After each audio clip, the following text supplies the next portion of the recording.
tea sippers, and you know what time it is. I hope you have all of your crumpets together because it's time to dish tea. And you're dishing tea, darlings, with Big Meat. Can't wait. It's time to dish tea with Big Meat. It's time to dish tea with Big Meat. It's time to dish tea with Big Meat. It's time to dish tea with Big Meat. Darling.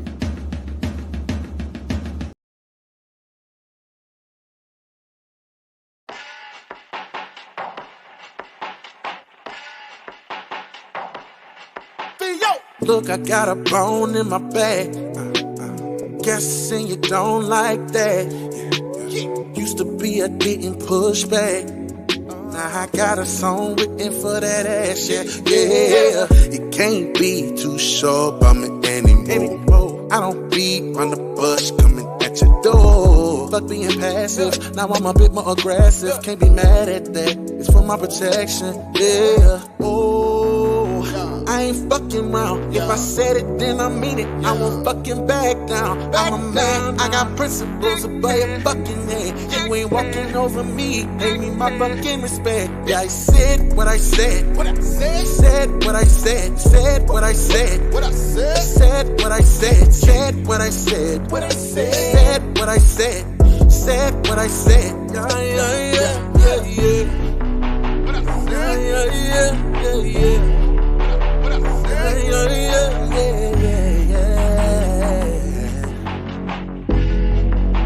Come on, talk to him.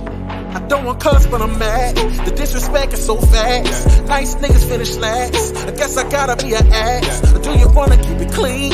Treat me like a human being. Cause typically I'm for the team. Ain't the type to the mean. Yeah, I see it from your perspective.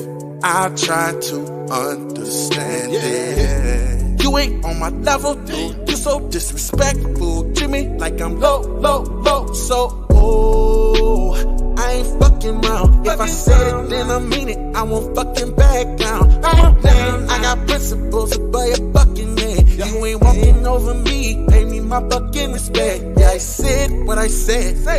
Said what I said. Said what I said. Said what I said. Said what I said. Said what I said. Said what I said. Yeah. Said what I said. Said what I said. Said what I said. Said what I said. Said what I said. Said what I said. Said what I said. Yeah.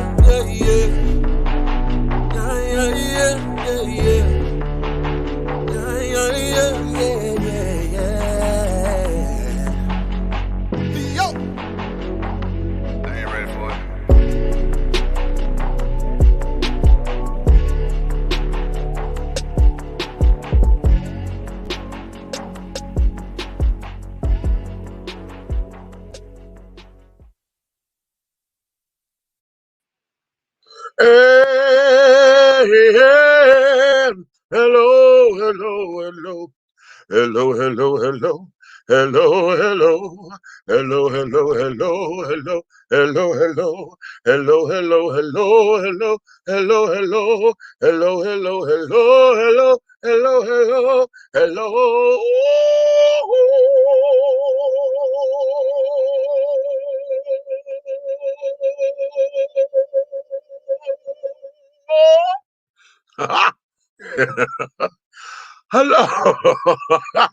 Hello to all of my tea sippers, my crumpet dunkers, my tea brewers, my pot stirrers, and my tea leaf readers. Hello.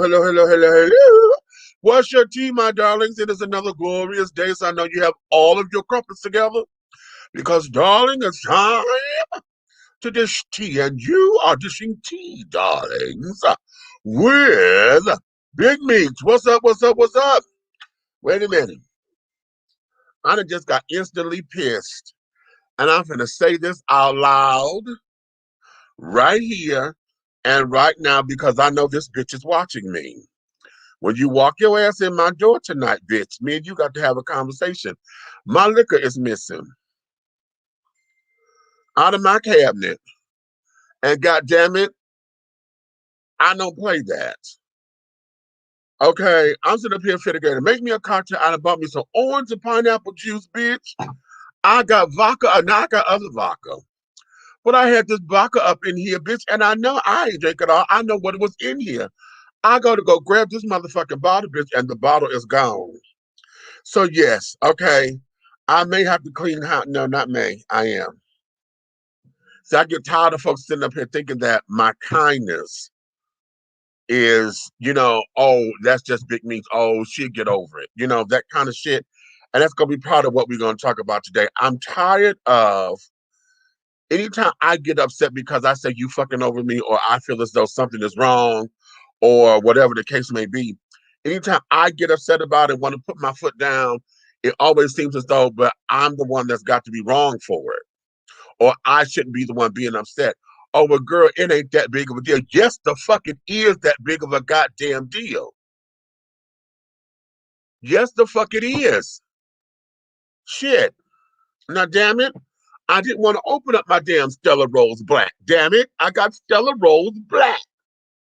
It ain't chilled or nothing, but damn it, the bitch done took my goddamn vodka. And I know what it was. She gonna say it was her goddamn birthday. I give 2 cents less than a good goddamn honey about all of that. You supposed to sit down there and listen.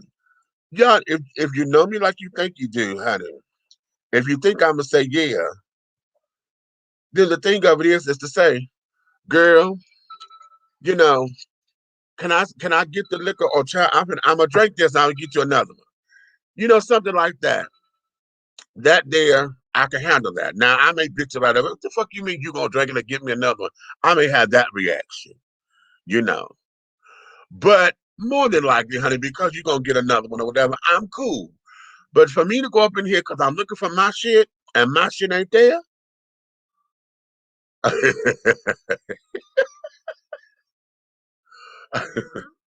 Red is down here. Are you just cleaning it? And we gonna say that. Okay. I heard folks were stealing.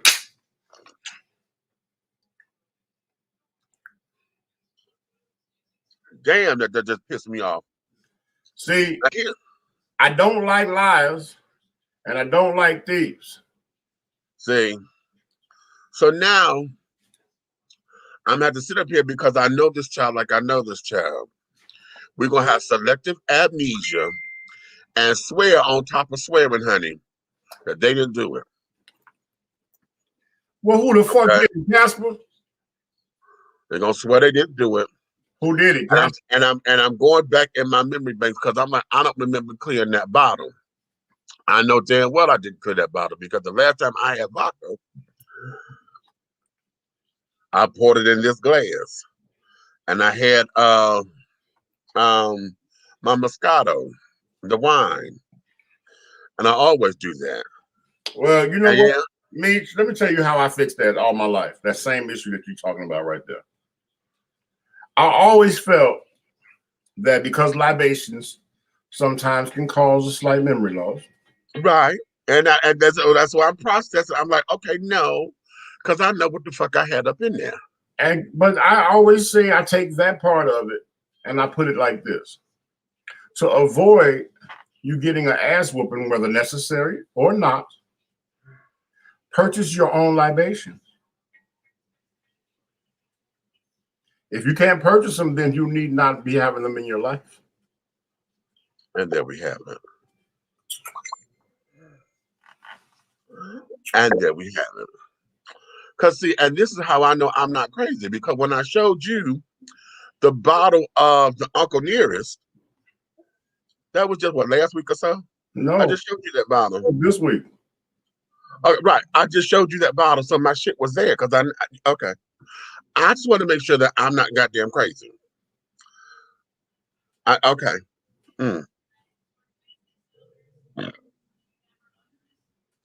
Oh, that was a good one because it came out my nose. Okay. Well. So yeah, I'm slightly perturbed, and so now I got to sit down here and go through all of this, and I have to get over my initial set of anger right now, because I'm gonna have to wait for this little tester lie to come up in here, and for us to sit down here and say this, that, and the other. No, no, no. See, my liquor came up, Mister, before when I had other folks in here, and everybody got to blaming everybody else. No, it wasn't me. It wasn't me. As I said, I'll tell you what. If I beat everybody's ass up in here, then I know I get the right one. There you go. Okay. Oh, honey, you know I'm sick of this now. And the thing of it is, now imagine this, because see, I don't have my bar set up per se, but I have a bookshelf over here that I was gonna make that my makeshift bar, but then I put everything else on top of it. So I started putting my liquor up in my cabinet, you know, and things. Because when I go to the store to buy, I buy in abundance, so I don't have to continue going to the store. Okay, and who is this? That's you. Isn't that a handsome young man there? Oh, look at that, child, before he was corrupted by the world. Look at the big red fella. Okay. Oh, you said you whooped that ass, Meech? Hugh, I took the empty bottle, which it was plastic, but I bought both of them motherfuckers in the head. Yes, I did. Oh. That's my mama. Oh, stop. Okay. Yeah. Well, I had my mama's baby picture a long time ago. That is the creator. That is the creator of your homie from your homie. Okay, ha. Lecturing. What shirt? But which one? Give my shirt back.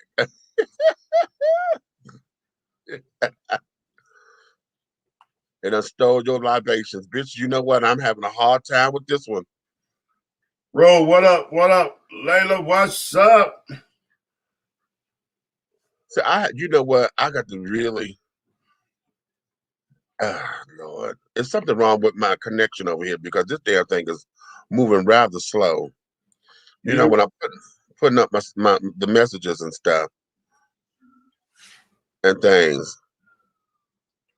When I got to be the bad guy, why I got to be the bad guy when I speak up about something. You know what? That there should have been the title of today's show.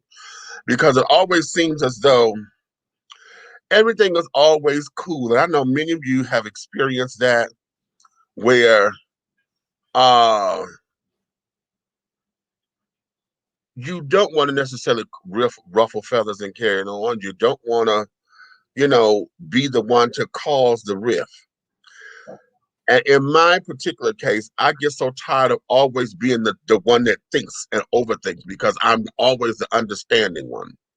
And a lot of folks play to that, you know. I'm always the one who understands that this and understand that you this and understand. But I'm like, when does it come a point where you understand me? Why is it that I can't be mad and then you understand me? So you have to pick. I learned this because I have severed and cut a lot of people.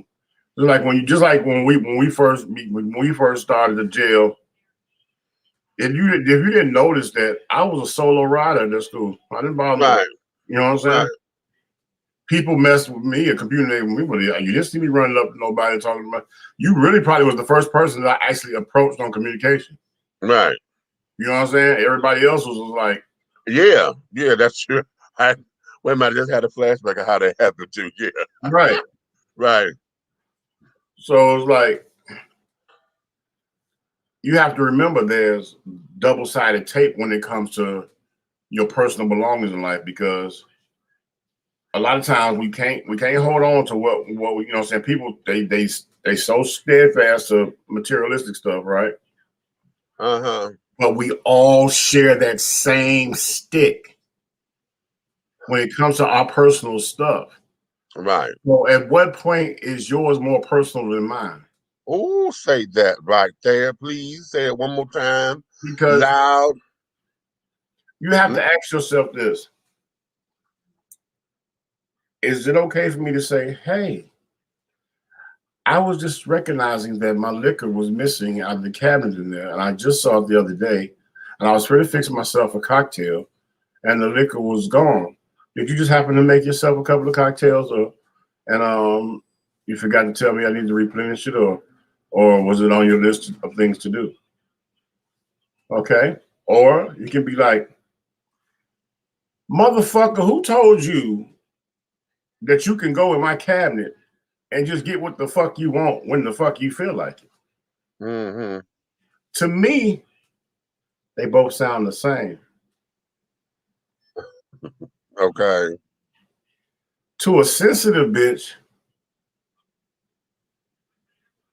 it's all these issues and emotions and get involved and all. And the only excuse that you got is that you a sorry motherfucker. You just can't do that to people. Right. And you and I both have that same issue. We give. Okay. We give.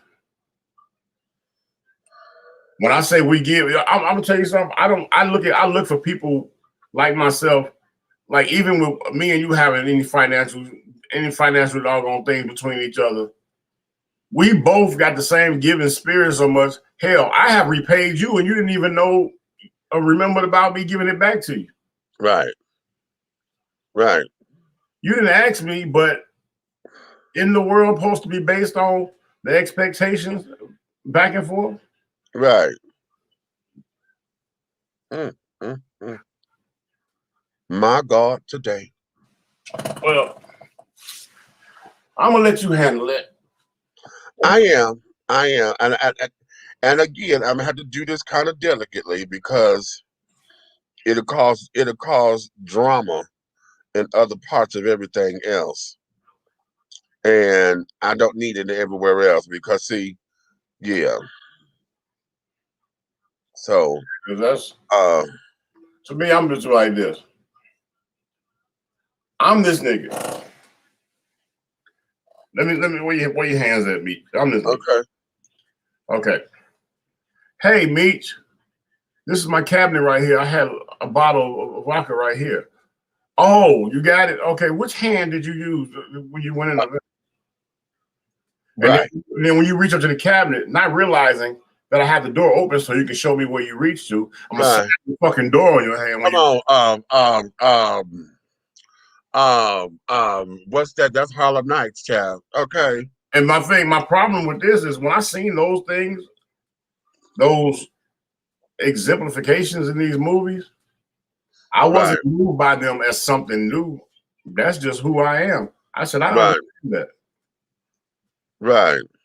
I get it because I was like, I would have had no thought but to do the same shit. So, and I'm like that. You know what I'm saying? I'm just period. You know how I stopped? You know how I stopped that little boy from fucking with the stove? He had his thing when he started thinking it was okay to turn that gas stove on, that tick tick tick, trying to turn it on. Okay. You know how I stopped him from doing it? I took a pair of tongs and I took an iron fork and I heated the fork up and then I set it on the doggone thing on the counter and I went and sat down. Had my food, not paying attention. I got a paper plate and plastic. Right.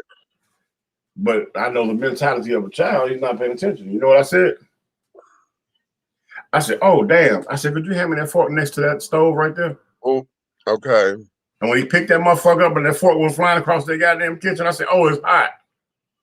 It must have been on the stove." Right. Okay. Today's lesson is right, and there you have it. And we ain't had no problems. We ain't had no problems at all. Well, and there you have it. And there you have it. I got my different ways. People call me harsh. If I tell you to quit playing, if I know you're a 4 foot tall kid, right? But I know you can't swim, and I tell you to put on a doggone life jacket or a floating device if you're gonna play by the pool or in the pool, and you still hard headed in doing it. Okay, if I know you 4 foot tall and you standing by 3 feet laughing and kicking the water at somebody that's in there thing, when I walk by you, I'm gonna push your ass in. Okay. Because you know what? At this point, you need a motherfucker have enough sense to stand up. Okay. Since you didn't have enough sense to motherfucking put the floaty on, you must know something I don't know. So stand up. How about that?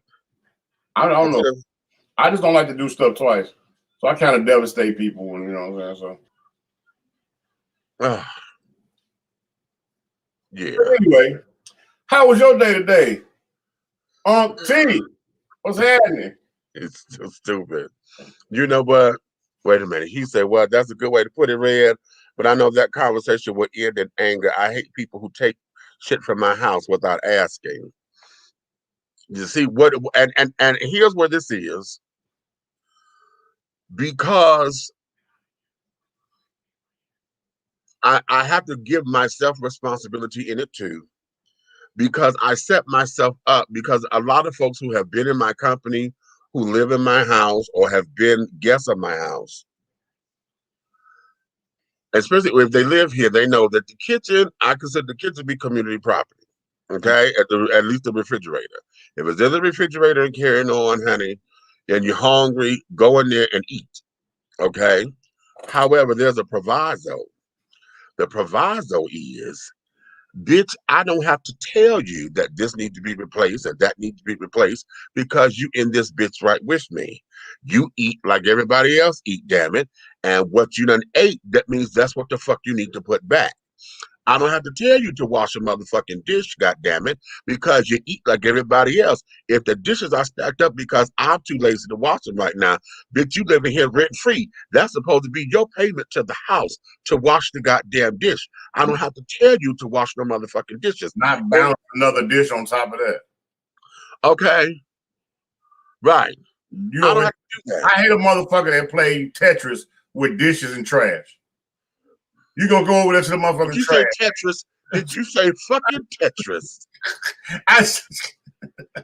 God damn it. This fucker said playing Tetris with the trash. I hate it because you go over there with this balled up piece of paper. You say, "Oh, if it fit right here, it'll lock right in." Right. And you see the trash overflow. Why don't you pour the motherfucking bag?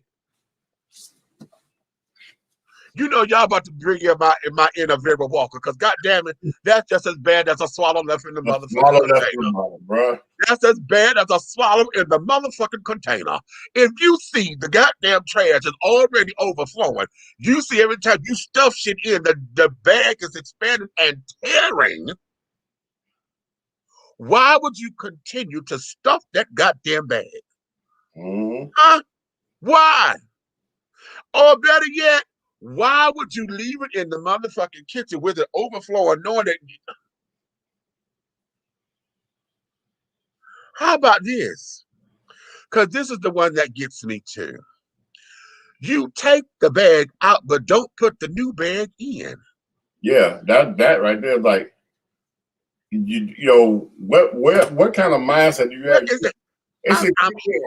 If I'm pulling one, my common sense would tell me to replace one. To replace one. And then wait.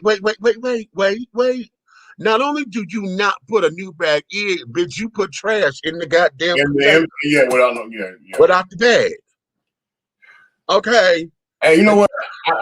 In my prior marriage, I was raising 5 boys in the house, right? Right. So I had a lot of adjusting to do. Okay. And one of my adjustments with the trash, that was made me think about it because we're on that. This young man, Kiwan, I raised him, okay? Okay. He would go out his way to not do his chore, which is all he had to do was take the trash out, put a new bag in, and go about his way. His other brother, he was older than him, so I rotated him on dishes. Okay. He would go to bed. When he would come out that room, he'll come in there when they're eating dinner, and everybody get done, they get up, and he sit there, and he'll be last one done eating and stack that plate where it won't fall and go right in the room. Right. You know how I broke this shit up? I'm the one that walks the floor at night. I got up about 2, 3 in the morning, took the motherfucking trash in his room, and I dumped the shit in the bed with him. Oh. Pulled his cover back, and I dumped it all on him, and I pulled the cover back over his ass. And I went on back to bed. Yeah. He in there so sleep, he don't feel none of that shit. Wet Right. shit, all that shit. Shit. And I'm motherfucking that there. And next thing you know, we wake up in the morning.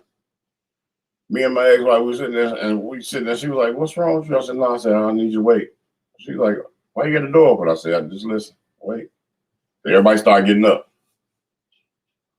Soon as you heard, "What the heck? Oh my God, what who did it?" He's screaming, "Who did this?" He hollering, thinking his brothers pranked him. Right. They all one at a time running to check on him, like, "What's going on?" They look and they all started busting up laughing. They knew who did it. They started laughing. They said, "Oh, you forgot to take trash out, huh?" But not only now do you have to take the trash out. Now it's a bigger mess. You got to clean. You gotta clean your room. You gotta strap your because it might be trash behind your bed. You gotta pull all that out. Change the sheets. Yep. Yeah. The moral of the story is. Yeah. Okay. No, Esther Lorraine did something. She did not quite pour the trash on me, but it was something similar to that. But the biggest one that she did was Miss Thing woke me up. Miss Esther Lorraine, listen, this I'm gonna tell y'all. Here's what it was. This was the first time I had come home early in the morning. Okay. We had went to Toledo. Our bitch is drunk. I'm full. I came in the door and I said, "Mama, I'm sorry for coming in. I'm sorry I didn't call you. Tell you I was okay, but I'm fine. I got to go lay down." I'm all my words slurred. All my words. She gave me 1 hour. She was graceful and gave me an hour. 1 hour. Because I thought I was good. And just when I thought that liquor had kicked in, I would take my ass to sleep. She come up in there and slapped me clear on my thighs, right at the good part of the thigh. And Mama, I told y'all she hits my daddy. Okay. I know what she did to this 6'1", 280-pound motherfucker. I know what kind of hurt she put on him. She hit that good part of my motherfucking thighs and said, "Get your ass up because you need to clean up that kitchen." I said, "Ooh." And I wanted to cuss, and I had to catch it. I had to catch it because I was already hurting from that slap on my thigh. And I think she ended up leaving her handprint in my leg. She said, "Get your ass up and clean up this goddamn kitchen." So I'm in here, and she heard me. She said, "Now slam another dish, and that's gonna be your head in that sink." So now I'm sitting up here trying to wash a dish, and now I got a hangover, so my head is pounding. And I didn't realize it was a hangover until after once I got to stop clanking the dishes. Right. Is when it registered, "Bitch, you got a headache." Because now just putting it down, you know how the silverware hit? Yeah. All of that started resonating in my head. And never again did I do that in her house. See, and that's what I told you before, that you and I had some of the same upbringing, because Mr. Ronald Hill, my dad, okay, I'm coming down the street, and I'm gonna tell you, and my cousin Cordell, I really miss that dude, bro. Well, you couldn't separate us growing up, but we were walking down the street, right? We decided to go on this drunk binge, try to get wasted for the first time. He was lit. I'm talking about hey and the monkey walking lit. Okay. Okay. Did y'all say, "Hey, we the monkeys"? If y'all don't know that, go Google it. Because the way how they come on, they get that little stagger walk down. So we walking down the street now, 5 doors down. We 5 doors from each other. His grandmama's house is 5 doors from my house. Yes. So we walk in and he like this, and we look down the street and look at my porch, and we see my dad and his dad. They was the best of friends from kids growing up. They played ball together, everything, and they sit on the porch. They just kicking it. And I look up. I say, "Yo." I said, "There go Pops." He was like, "Oh," he said, "Yeah." He said, I said, "Okay." So we like this. So now we like straighten up, like straight. Right. Oh. So now we trying to walk straight. We like this. We walk down the street like this. Cordell, get it, Cordell Lavelle. So the Cordell was the biggest bully of all, and he thought everything was damn funny. When we got by his grandmama's house, he go like this. He say, he looked down there at both of them, because both our daddies was, bruh, 6'3", motherfucking damn near 400. Okay? So he was like this. We both looked down there.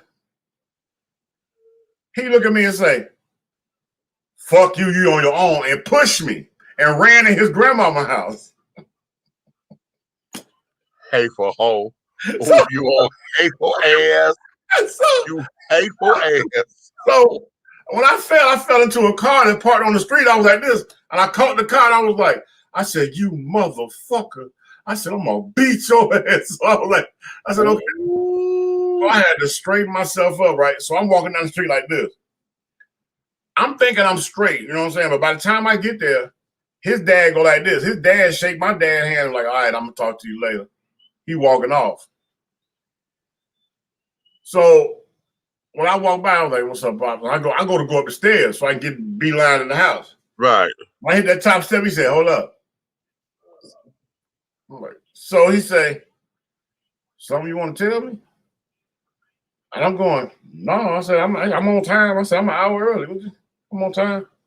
He was like, No. I ain't talking about, you're not late. You know, I feel like it's something you need to tell me. You want to tell me something? And I was like this. So I'm sitting here like, and he used to be so psychologically, the man was intelligent. He's a fucking scholar. So he'd be like sitting there and he'd just be antagonizing. And so it's like, and so he'd keep asking you. So I'm like, "No, I'm good." I said, "Man," I said, "Look," I'm going to take my shower. I got to get up in the morning. We're going to play ball. He said, "Oh, okay." So when I went to touch the door now, he said, "You sure? Because if I tell you, then that's when shit changed." So I turned around and I looked at him, right? And I sat down on the little stoop thing on the porch, right? And I sat down and I said, "Fuck it." I said, "Man, I'm drunk as fuck, bro." I said, I can't do it. I said, I can't do it. I was like, I was so messed up. I said, "Daddy, I'm so sorry. I can't do it." Okay. He was like, who gave you that? I said, "We bought the winos they drink for them to bring our drink out to the store, liquor store." Right. So we gave them money to get their drink, so they bought us ours. Right. So here he is. He like, "Oh, okay." He said, "But what about that other stuff?" I said, "What?" I said, "Drinking." I was like, "What other stuff?" He was like, he said, "I'm gonna ask you one more time. Oh.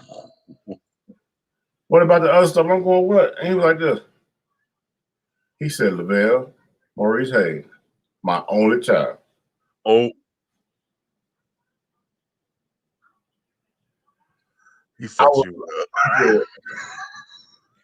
I did like this. I said, "Okay, Dad, I'm high. I'm drunk." I said, "Me and Cordell, we said we're gonna just go ahead and try everything at one time and see. I'm not feeling this. I don't like it." And he was like, so he go, "Okay." He said, "All you had to do when I ask you something, just tell me." I'm like, "Okay." So he was like, "Don't go in that house. You got to walk past your grandma's bedroom. Give me your shirt." He said, "You smell like a marijuana plant." I said, "Oh." So I took my shirt off so he could put it. He said, "I'm gonna put it in my laundry. You don't want to walk past her like that." So I took the shirt off and I gave it to him. I walk in, I go downstairs, I'm like, so I lay across my bed. And I said, "Fuck this." I said, "Let me go." And when I went to that bed, bro, I was like, the room was spinning. I was so motherfucker, I was laying there.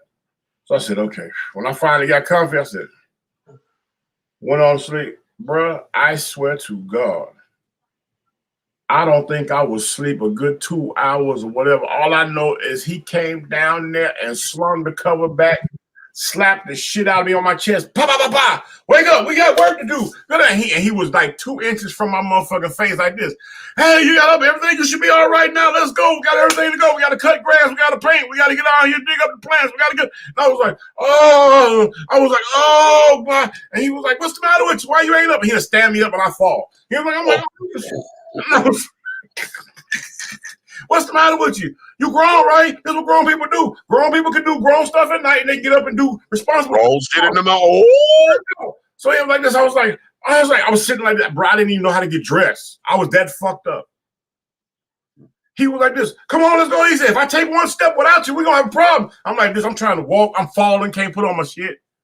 When I get outside, this man got paint brushes, rollers, the lawnmower, the fucking spade, the bulbs to be planted, the whole 9 yards. The sun ain't even cracked yet. And this is the middle of July, nigga. We got 110-degree days. Yeah. Oh, yeah. Oh, yeah. I'm out there. He made me paint the whole fucking exterior of the garage because my grandmother had been wanting to get it painted. And he told her, don't pay nobody. You got a grandson. But she didn't know what the fuck was going on. Have mercy. I cut the grass, painted the motherfucking garage. This is all, bruh, it ain't even 12 noon yet. So I fucking paint this whole garage, cut the grass. Now I'm out here digging and throwing up. Digging holes to put bulbs down in to wet the dirt so the shit can grow. I'm crying, throwing up, snotting, and digging. And my grandmama sitting in her chair on the back porch going, baby, what's going on? And he steady walking by, slapping me on my back like some motherfucking homie. Wow, how's everything going? I'm like, oh. You all right? He walk up and ask me, did I want some water? Threw a whole goddamn motherfucking picture, Kool-Aid picture in my face. Want some water? Psh, kept on walking. Oh. My grandma was sitting there like, oh my God. So she said, baby, what did he do? What did he do? She asked me, she's like, and then she started asking me, she said, baby, what'd you do? He said, Ronnie, you're being so mean. What'd you do? He was like, you want to tell your grandmama what you did? I was like, no, sir. No, sir. No, sir. No, sir. Not the golden child. No. All right. Oh, Lord have mercy. Baby. No. We're not doing that.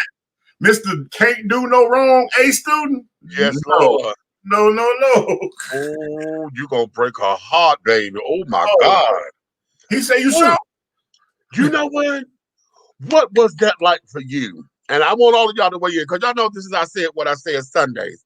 Y'all saw I put the link up in here. Everybody, if you want something to say, you got a topic you want to talk about, you got 5 minutes. You can click on it, get into the link. I'll bring you up in here, okay? Just don't come up in here with no funny shit. Now, y'all know I'm already pissed. You come up here wrong, bitch, you liable to get cut the fuck out. Completely, okay? Completely. Yeah.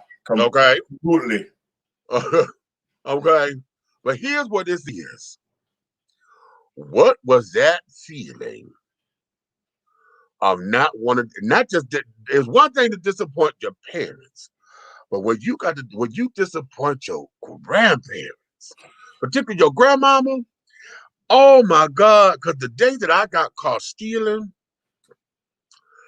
I don't remember all the ass, but I told y'all that before. My mama said every time she thought about it, she woke me up and beat my ass. I only remember twice. The initial one and the first time she woke me up. Yeah. I don't remember anything else after that. My brother swore to me, he said, I thought mama was going to really kill you that night. And because it was her birthday. Your time. It was May 22nd. 1980, my mother had just turned 30 years old, baby. And she sent me to the store to go buy some shoes and stuff for my little sisters. I detoured over to the Cunningham Drugs right there on Oakman and Grand River. Okay. And I had been getting away with it before because, I was stealing little candies and little fruit pies and shit. And I was getting away with it before. But I guess God had to show me that I couldn't be a criminal all my life. All your life, no. Okay, because that was the first time that I had got introduced to turnstiles and the little road, and I didn't know that they only went one way. So I had stole all this damn candy. I had stole, and y'all have to understand something that back in the day, $2.09 worth of candy was a lot of candy. A lot of candy. Considering that candy box was 25 cents. Yeah. A piece at the time. So I had $2.09 worth of candy. A lot of it was the Mickey Mouse chocolate balls and all that. And after all of that, it was something about my mother, the way how she said, if I tell your grandmother, it'll break her heart. And I don't know if that devastated me even more, because that was a clutch to pearl. My problem was, where it hit you at, because they have a thing called a mother's love. Yeah. But you got to remember, a mother's love could never be a mother's love if it wasn't developed by a grandmother. That's, child. And when I say that woman never told me no about nothing. Right. You think I'm finna look her in her face and say I was out drinking Dimitri vodka and doggone smoking a Russian vodka? Did you have Dimitri? Yes. Oh, that's 100 proof. Yeah, I had to go. Yeah, I went down through there. First time up to back. First time up to back, I go down through there. Jesus. Why, Jesus? Let me catch up, Jesus.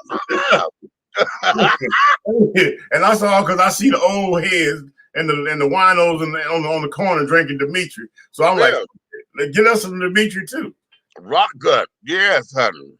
Oh, we found out. We found out. Rock gut.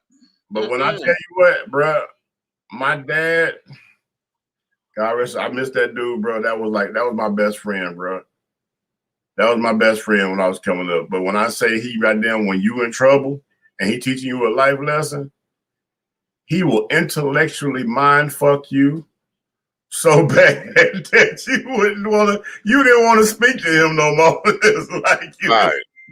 Because he had told me one time that I was I was grounded for the rest of the school year.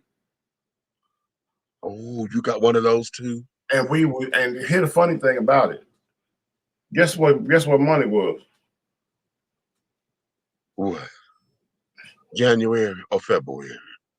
Think about it. School started September. It started September, right? It was September. Yeah, you stopped. No. It was September. I hit at the beginning of the goddamn school year. I fucked up right at the beginning of the school year. And this is what, and you know what? I grew up to be my father's child, because my intellectual, my doggone, my intellect when it comes to kids is crazy. Right. I was with my first wife at the time. We were dating from kids. You know what I'm saying? We knew what her boyfriend was. And we both were starting high school, right? She went to a separate high school. I didn't.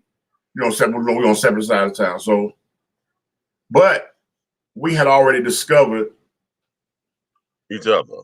Yeah. Right. And I had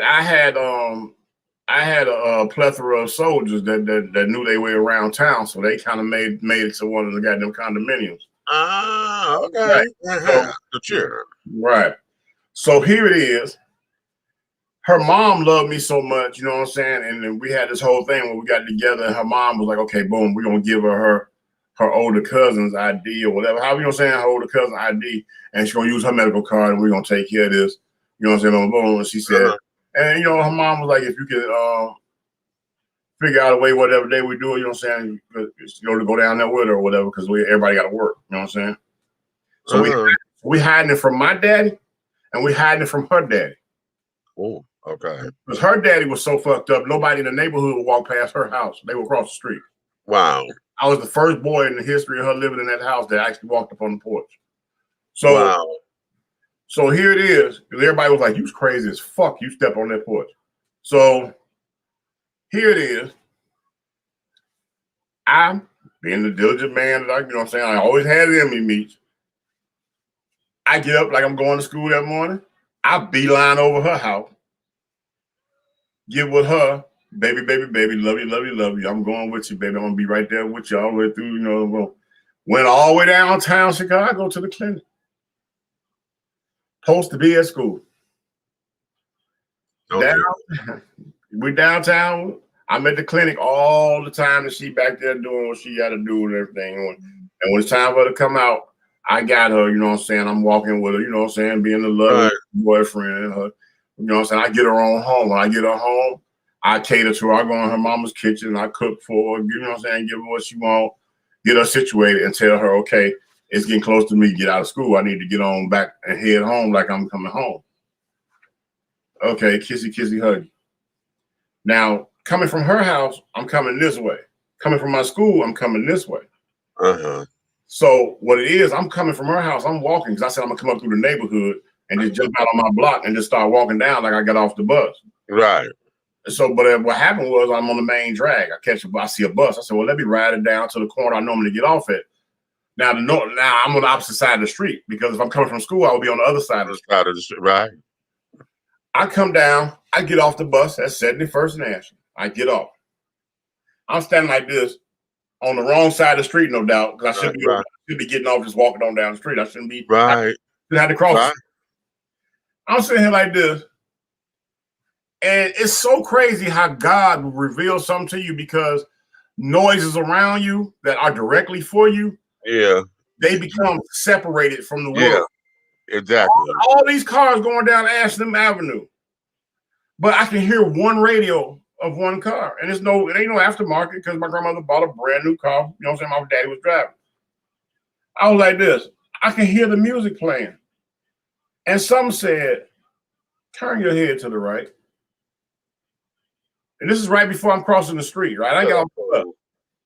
I turn and look him dead in the face. He's sitting there at the light finna head to the house. I'm finna cross over. So he going like this, you know what I'm saying? So I look and he look and see me and he say, "Hey, you want to ride to the house?" I said, "No, I'm gonna walk. I'm stopping holler at some of my friends." He's like, "Oh, okay. I see you at the house." You don't say nothing. So I'm walking. Me knowing my daddy's intelligence, I'm walking down the street. Nigga, I'm speaking to people I don't like. It's taking me forever to get home. So I get to the house and I'm thinking, okay, if I take my time, he'll be the one on upstairs to his apartment. Right.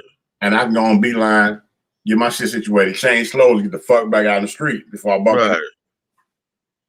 I come in and I go to beeline down to my room, but he's sitting on the far end of the damn kitchen table where you can't see him until he can see you as soon as you turn to the right. It's like, but like so from right there, if I turn and lean like this, I'm looking at him. He at the other end of the table. I'm gonna like this, and every time he changes the motherfucking pronunciation of my first fucking name, I know that I'm finna be in trouble. And when that means when I hit that goddamn door, and my name is Lavelle, for those who don't know. But my dad would go, "Laval, come here." Wow. And when I heard that, my whole motherfucking body would shake and tremble. And I turned around and I walked in and he said, "Sit down." I was like, "Oh, okay." I'm like, so I'm sitting down. He was like, "You hungry?" I was like, I was going to take my stuff downstairs first and everything. And then I was going to make me, you know, I usually make me a peanut butter jelly sandwich, whatever. He said, "Let me make it for you." Right then, I knew something. So I was like, so he got down, he made the sandwich, poured me a glass of milk, everything, sat down. He was like, "So, how was school today?" I said, "Same like it is every day." He was like, "Oh." So he was like, he said, "That's cool." He said, "But I got a question." So I'm going like this. I'm looking like, so I'm like, "What's up?" He say, "If Simeon is at 83rd and Vincennes, that's your school, right?" I'm like, "Yeah." He said, "That's down there. And the only thing I know that you deal with on the opposite direction is your girlfriend, Florine. So if the school is that way, and I see you coming, crossing the street from over there, so either you got off the bus or you walk from that direction. But how could you come from that direction when the school is way on the other side of town over that way?" He said, "So help me figure this out because it's just virtually impossible for you to, there's no reason for you to be coming from that direction at that exact time that you normally come home." I said, so here it is, the genius, right? I said I was coming up the Ashland bus and everything, and I said I dozed off. I said when I got down, I said I missed my stop. The bus driver wouldn't stop. I said so I jumped off at 69th, and when I was ready to walk back up and come home, I said there was a bus across the street, so I ran across the street, jumped on it, rolled 2 blocks down, got off. That's when you saw me. He looked at me. He said, "Damn." He said, "Now that shit is believable." He said, "Shit." He said that for a minute. He was like. He said, "I don't know what to say." He said, "Now that right there, I gotta hand it to you. You would have had me had I not walked in here and called the school and seen that you wasn't on the attendance roster today."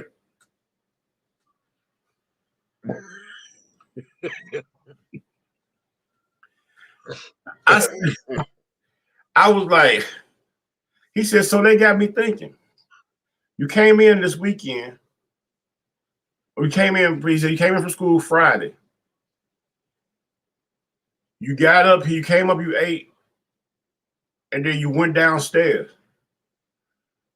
I had to come down Sunday and check on you. We hadn't seen you till Sunday." He said, "You went to bed Friday night and didn't wake up to fucking Sunday." He said, "You never got out the bed. That's what made me come to your room and check on you because nobody seen you eat for nothing. Nobody saw you." Yeah.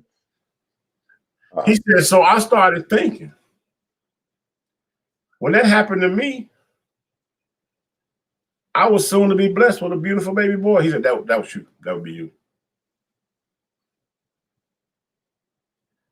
So he said, then I started thinking, Florine lived that way. So how far along is she? I was like, oh shit. I'm like, this nigga is too damn hard. I was sitting like, so I told him what happened. I said, look, there's no baby. I said, look, you can punish me for cutting school. I said, but I'd have been less of a man if I let her go down there by herself when she didn't get there by herself. So I went to the clinic with her. He said, I commend you for that. He said, I'm proud of that much. He said, what I'm not proud of that you didn't come to me in the beginning. And what I'm really not proud of, and I'm feeling I'm gonna act a fool on, is the fact that her mama know that you were cutting school to go with her and ain't said a damn thing to me as a parent. And all right there. He said all the time that she known that y'all known is because she had to make the appointment. She know that y'all have made this mistake and never picked up a motherfucking phone to call me. She is dirt to me. Damn. That's real talk, baby. He said, so now, this is how you start your school year, same way you're going to end it. Trash can, school, home. That's as far as you can go, bro, the rest of the school year. Damn. He said, oh, you might as well get you another girlfriend. He said, because that communication shit is done. Wow. I said, well, how am I going to get another girlfriend if you grounded me? He said, get you a lunch girl. I was looking like,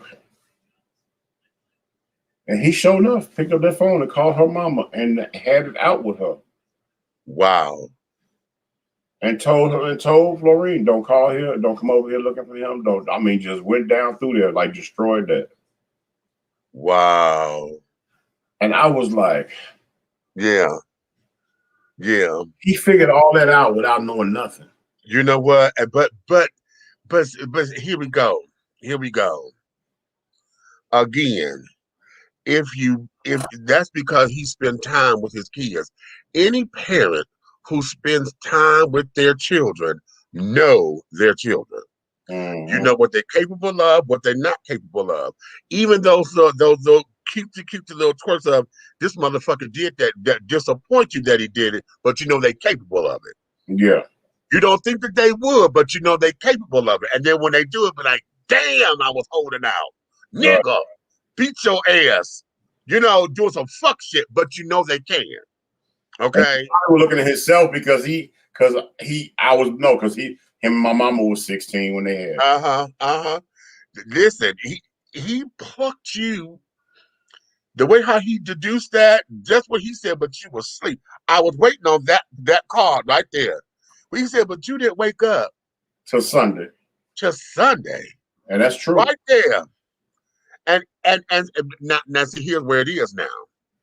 Because most of us, because men are so fucking flippant with how they make babies these days. You know, we don't know who the fuck is who no more. Okay. And the girls are just, it's all fucked up. But back when everything was civilized, those were telltale signs. I mean, we old school, so we still do that when we see kids and carrying on. What's the first thing we say? Okay. First thing that we say, child, if a girl come to you telling us, "Ooh, my stomach hurt," and she told us she was throwing up when she woke up in the morning, that's morning sickness. We know goddamn well. Oh, my stomach ain't right, you know. And then she got everything she smelled make us want to throw up. No, bitch. Okay, we know what that is. Exactly. We know a dude.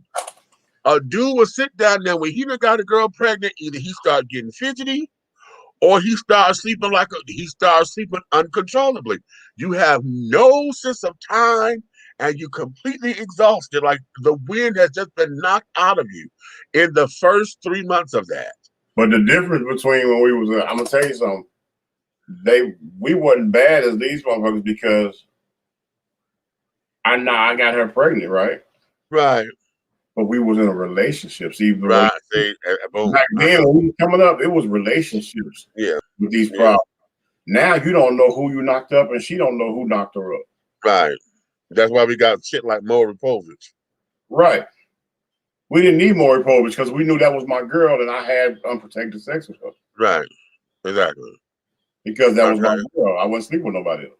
Right. Right. Okay. Boom. Ooh. Wait a minute. What he said? That darn was deep. Okay. Ain't no love like a parent's love. You better understand. Now I'm gonna tell y'all what to see. I'm gonna tell y'all here. Just like Pop said, the pistivity of it all was the mama knew. Yeah. Set up that motherfucking appointment and ain't called nobody, ain't said nothing. None of my family. You know, nothing, you know. Talk to me, but then talk to none of my family. Right. You know, and that day of parent to parent, you know, I commend you for stepping up because it took two of us to do it. She shouldn't be, okay, that's love. I bet you that probably, you know, kissed his heart a little bit, like, okay, I got a gentleman here, you know. But at the same time, the fucked up is that there, what just happened is the precursor to what we have now. You better not touch my baby. My baby ain't did shit. Okay, that's the grandmama shit to that. Yeah. Okay, because as parent to parent, if I can't come to you and let we sit down and talk about what our kids done did or what your child has done, because I'm trying to keep my child from whooping your child's ass like I told them to. But I said, no, let me go. We need to sit down and talk. And the first thing to come out your mouth is, oh, no, not mine, and this, that, and the other. Fuck that. Okay? No, fuck all that. Don't put nothing past your kids. In this day and age, to be a parent now, you have young kids. To be a parent now, there is nothing that you can put past them because we have this thing called the computer, the internet, the World Wide Web. Everything is at these kids' fingertips. And now, y'all know how we keep talking about these kids they know how to work a phone better than us. Well, remember, when we were kids, our toys were what the industry was. Right. When we were kids, we had Tonka trucks. We had toy toolboxes. We had toy kitchens and shit like that, easy bake ovens, because that's what the world was. We were an industrial age, building and carrying on. The world was more industrial and domestic. Yeah. And domestic, yeah. Right. So it came, right. You know what I'm saying? That's what that was appealing to doggone children. I want to be a construction worker like my dad. I want to be a fireman. I want to be a policeman. Yeah. Right. You know, we had all that kind of stuff. I mean, remember, they even remember, how many of y'all remember the toy McDonald's sets? I had it. Okay, right. Okay, well, they had the toy. Okay. So even then, that's what it was. So then as technology advanced, you know, and time started changing, well, now let's look at the toys nowadays. The toys are cell phones. The toys are fucking baby computers and shit. Okay. And they got them 4 babies. Yes. Getting them ready for the real one. Yeah. Yeah. So the world has changed in that dynamic. So because of that, it's hard you can't put anything past your kids these days. Which is why time is of the essence. I'm gonna tell you, I wasn't a terrible child, but you learn in your early teens. Yeah. You learn in your early teens and your mid-teens, like you learn what your, how can I say it, what your kryptonites are. Yeah. Okay. Yeah. Because for my mom to have caught me fucking more than one time, it was really 3 times. One time she caught me, I had a motherfucking girl with big toes in her ears damn near. So all she saw was my ass. I was knee deep, yeah. Then one time she saw me, had the girl whole face bent over the side of a couch, and she walked in, and all she saw was that girl ass and mine. I was beating it from the back. Walked in one time, and that's when I had learned how to doggone go downtown, because she came in and she couldn't see me. Okay.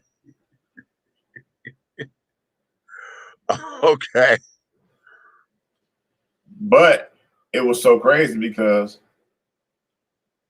it was my mom each time they called me. And it was so crazy because all the girls they love my mom. Whoever I date, they really love my mom.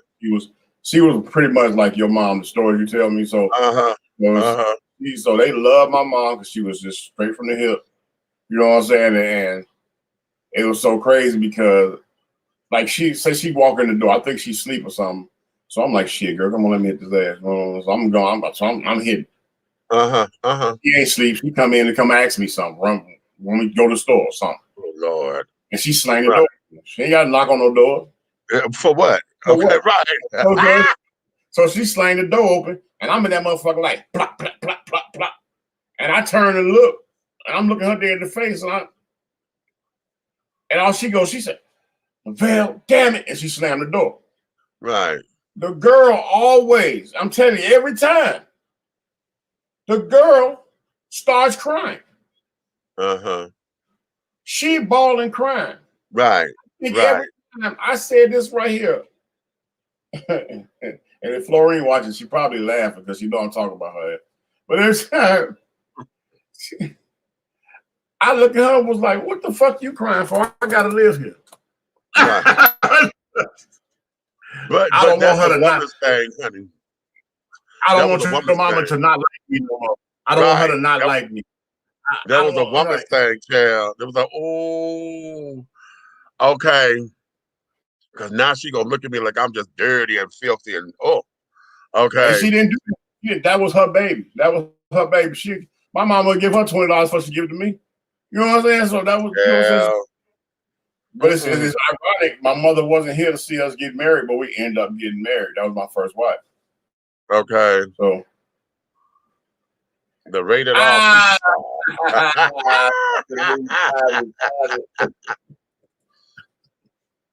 You know, now my mother, she never caught me.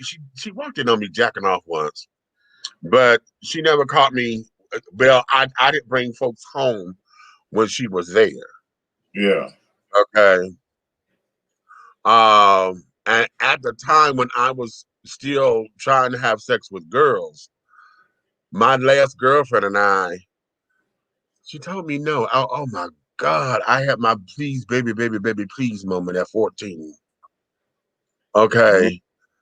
God, I was like, damn, let me smell it, let me something. And Shirley sat on my couch. Huh? That shit used to work. You know, can I put the tip in? Okay. She sat on my couch. And the thing of it was, I think she wanted to, but I think she chickened out at the last minute because what it was, and I'm gonna chuck that up to God because we were both going to the same school, but she started first hour. I had to go to second hour. Okay, So she skipped her first time in class to walk to school with me. Okay. So we at the house. My mama gone. Her mother was driving. She was a bus driver for the city. Oh, that morning pussy boy I used to get from Flo. Baby, well, I understand a little differently now because God damn it.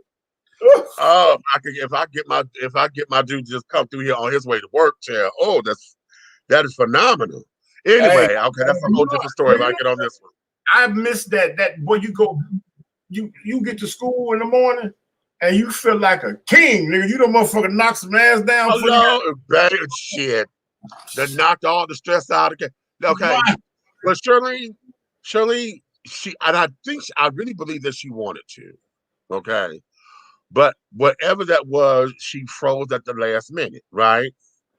So she's sitting on the couch. I'm sitting up here, hey girl, what's up? You know, I'm thinking I'm macking, right? Mac Daddy. I'm talking and shit like, damn, you know, I like you over there in them damn jeans and shit. I said, well, let me take them off and see what you look like when you stand up and shit. And she said, you know, she pussied out on me. She says, come on, we got to get ready to go to school. Okay, just before the color purple. Okay. We got to get ready to go to school. I said, yeah, I know we got to go to school or whatever. I said, but I got a little bit of time. I said, but damn, just let me look at you, girl. You know, shit. You know, I mean, now all this time when we were dating, whatever, I took her to go see Purple Rain. She was on Purple Rain thing. We went to go see. Okay, so all of that, you know, you hear that? We went to the drive-in. We went to the drive-in and see Purple Rain. I took her to the movie theater, honey, and you know it was the Northwest, and it was up on Grand River and Southfield or whatever. So we took the bus there, and then we walked back home.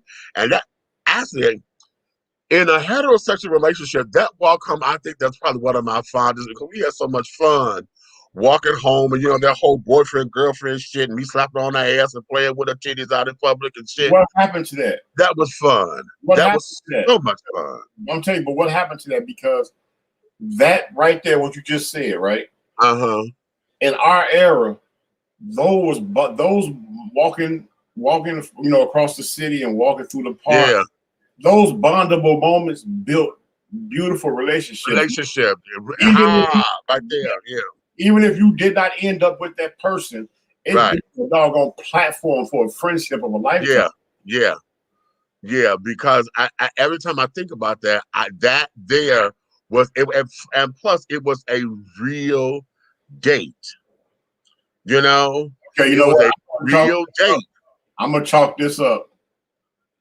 That's raw intimacy. Yeah, all day, and it doesn't exist. It doesn't exist. You know, I didn't mind spending money on it, and I didn't have but a little bit. But you know, I didn't mind it when she was hungry. I fed her. You know, we stopped at McDonald's, then we stopped at the Burger King. You know, whatever she wanted. You know, and then at that particular time, I wasn't necessarily sex crazed like that. Yeah. I just like spending time with her because I knew we was working up to that. You know, but this morning, I thought I was gonna get me something. I was like, damn, just let me look at it. Can I taste it? I was trying to go eat a pussy and carrying on, and I spread the lips open. Then she blocked the legs up on me and shit. So I saw what it looked like. I just couldn't get in, right?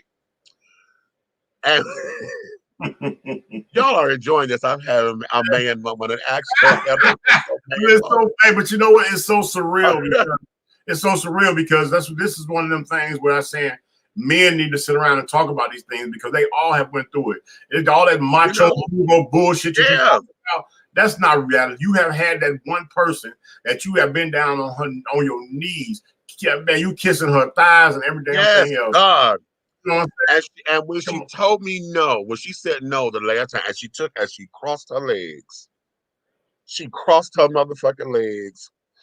Now, was I pissed? Hell yeah, because my dick was motherfucking steel. Okay? But I said, all right. So I had to regroup because I'm still a gentleman, right? I didn't want to get all, you know, try to overpower her, nothing, because this ain't no rape shit. She said no. Fuck. So I went upstairs to go get myself together. Well, not knowing I'm pre-coming, I'm nutting all over myself, right? Well, shut up, fool. What? Thank you. Man, let me turn. Hey, hold on. Hey, give me 1 second. Let me turn this fan on. Let me turn this fan on. Okay. Okay, yeah. But what happened? Like I said, I went upstairs to go get myself together. But I was so excited at that particular point to where I nutted on myself. And I was like, what the hell? And you know, this is 1984, honey. So that did was pre-condoms and carrying on. I wasn't using condoms or anything at that particular time. So I was like, oh shit. So I had to clean up and get it together. And it scared me because I had not really nutted yet, right? That was like my first time. And it still wasn't a full nut. It was more pre-cum style nut, but it was a lot of it. Okay. So I'm like, okay, fine. Well, what ended up happening was that 6 months later, she was pregnant. But it was with the dude she was dating with prior to me. They were still fucking. And I didn't know it. I didn't know it. And so I'm sweating to write this into a movie. Because we had moved and carried on and some things had happened. And so she came over to come and stay with her father. Now her father, oh my God, wait a minute. Her father happens to be my play sister and the girl in my prom picture. They were stepsisters because her father was dating my play sister's mother. So after he married her. So they were stepsisters. So Charlene came over to come stay with her dad for a spell, right? Because her mama couldn't deal with the fact that she was pregnant for a moment. So Desiree and Charlene never got along. Ever. Ever. Never. For never ever. Okay? Ever? For never ever. Okay? So during that time, what came out of this girl's mouth to me is what set the tone for everything. Because she sat down and told me, oh, you gonna help me with this baby.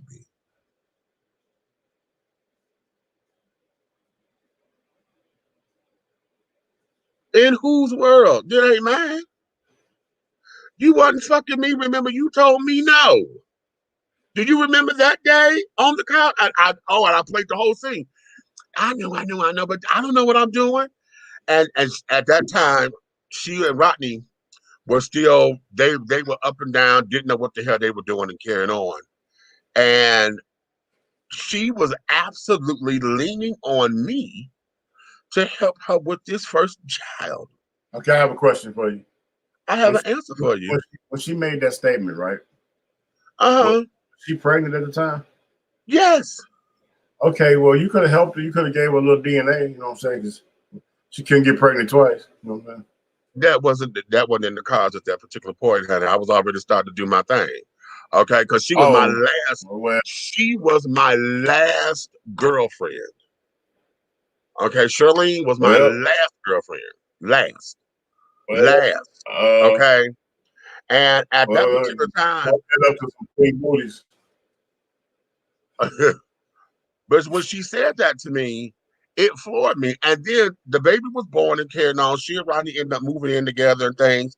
And for whatever reasons, I had to go around there to their house to go do something because they wasn't far away from us. And I went in here, the baby crying. I said, let me go see, because little Rodney. Let me go in here and see him. This baby just crying and carrying on. And when I picked him up, his diaper was leaking. Right? Well, I said, y'all ain't got nothing in here to change the man. I said, that's why the baby crying. So he wet. I changed that motherfucking diaper, and that motherfucking diaper, they haven't changed that baby in it had been a good 12 hours. Okay? Because the bottom of the baby's ass was chafing because, you know, baby's piss is acid, pretty much, against the skin. Baby's ass is chafing. When I put that damn diaper in the garbage can, it made a thud sound like you dropped a bomb or something. I went in that motherfucking where they was, and I cut both their asses out. I said, if I ever walk back over here in this house again, this baby is treated like that, I'm fucking both y'all asses up. Man, you don't come in my house. I said, nigga, I will put what's left of my foot in your ass because I owe you an ass whooping anyway. Me and Rodney didn't get along at the time. You put the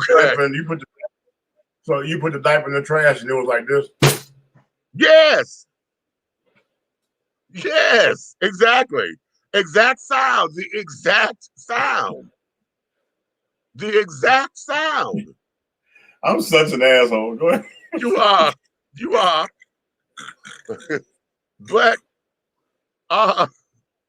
we did all that. And that there, you know, slowly but surely, they weaned themselves off of me and carried on. Hell, and hell, we in our 50s now, and hell, little Rodney is what, he got to be 30 something now, you know. So shut up. Okay. Okay. Wait a minute, Hugh, what you say? Hugh so stupid. She better give you that coot. You took her to see Purple Rain. That movie is a classic. Yeah, you earned it. You dumb. Okay. Yes, you damn right I earned this shit. That movie cost me 3 days of a goddamn headache. Every time them bitches saw Prince come on the screen, they got to screaming. They ain't all in my ear. I had a headache for 3 days. She should have let you purify yourself in the waters of Lake Minnesota. With a talker. Okay.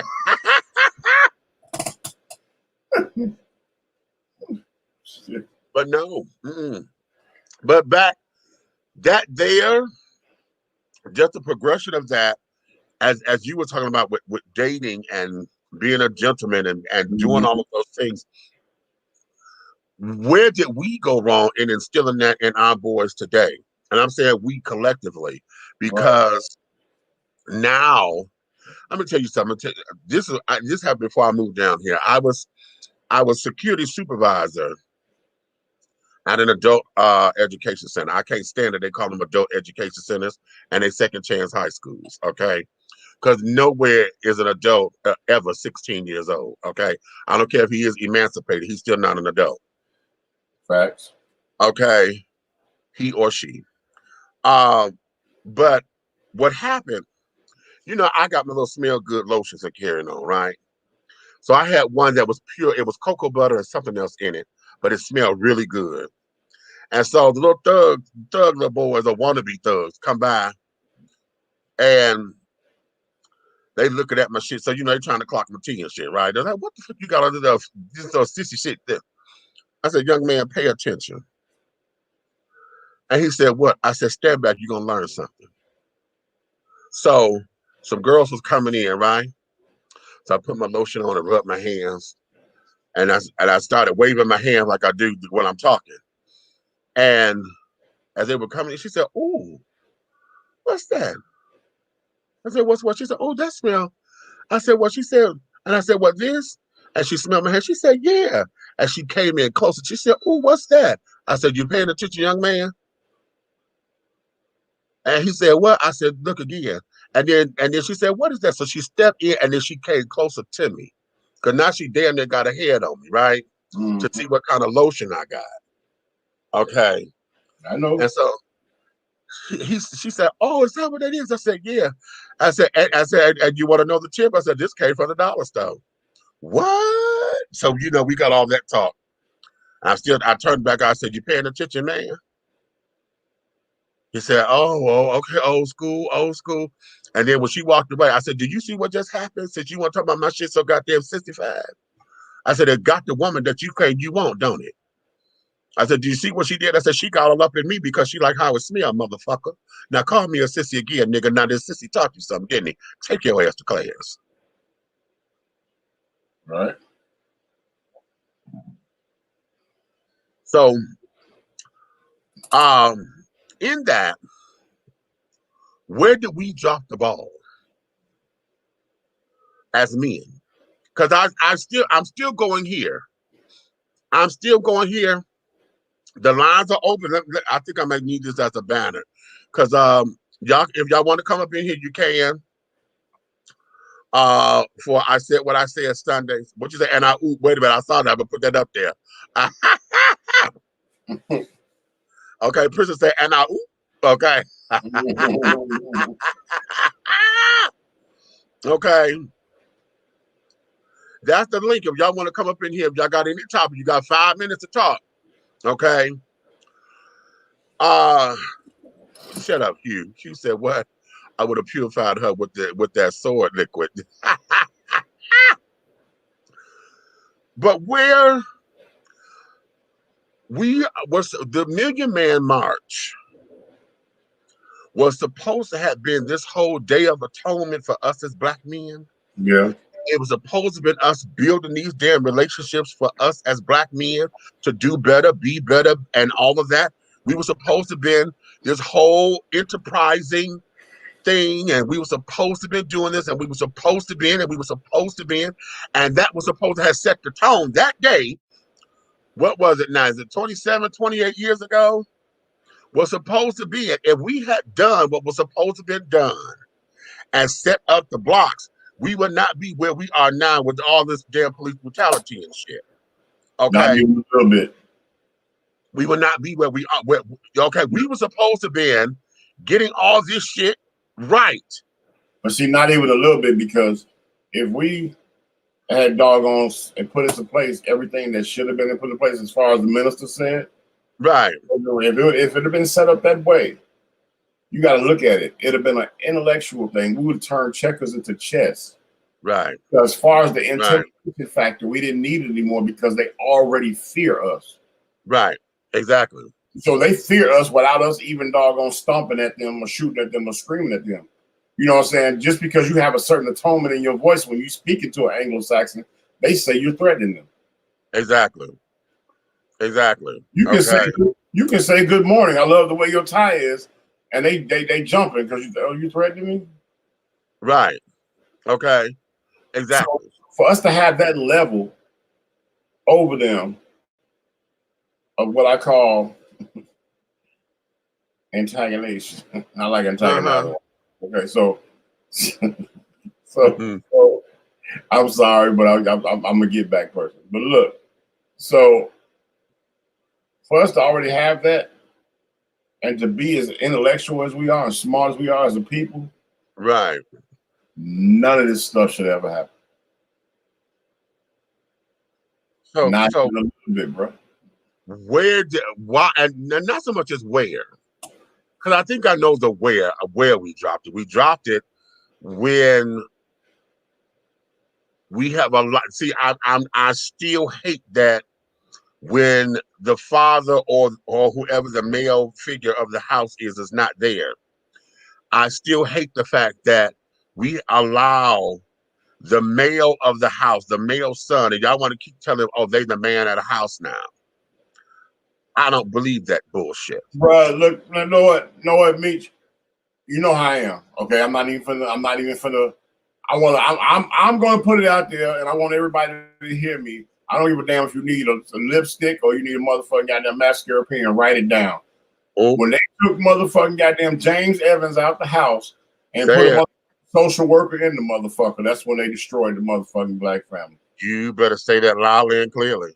You understand? Because a social worker never be the father figure that James Evans was. Say it loudly. And then they tried to sugarcoat it by building families like the Cosby Show. Mm-hmm. George and Wheezy moving on up. Right. But was he doing anything for his people? Right, because he was a capitalistic person. Everything about what you know what that's good. That's good. Let's break this down. Let's break this down. Because what we see, and okay, I'm going to equate all of this to the Hollywood destroying the image of the black man, since they always want to talk about that. Y'all know it's a sore topic with me because I don't believe it the way they're trying to give it to us. There's some merit to it, but not how they're trying to sell it. Right. Here's where I am. James Evans, when we had black families, James Evans being the first black father in the house with their children. Okay, that there was that. And I'm saying it like that because we have a mother and a father in the house. Yeah. Okay. When Cosby had his very first show, Cosby was not, he wasn't married. The very first Cosby show, he wasn't married. Nope. Room 222 with Damon Wilson after he left Sanford and Son. He was divorced. Remember, they were divorced and he was coming over to see the daughter and carrying on or whatever. Okay. Good Times was the first black family that we had where the father was still in the house. The father was the head of the household and he made all the final decisions. Yes, he and Florida argued and carried on. Yes, they watered it down for TV because they put God in it. And every time James was trying to do something, she guarded him out. Right. Okay. And things of that nature. When have they not done that? You know what I'm saying? What is it? What is it? Baby, I'm Back. Yeah. Yeah. The show with rerunning them. You got Babel King being yeah, that was what's happening. You got to right. think, you know what I'm saying? When was it not doggone destroying us? Right. And so now, when we had that, and even though Florida was still trying to Jesus her way through it, James was still man enough to go out and do what need to be done.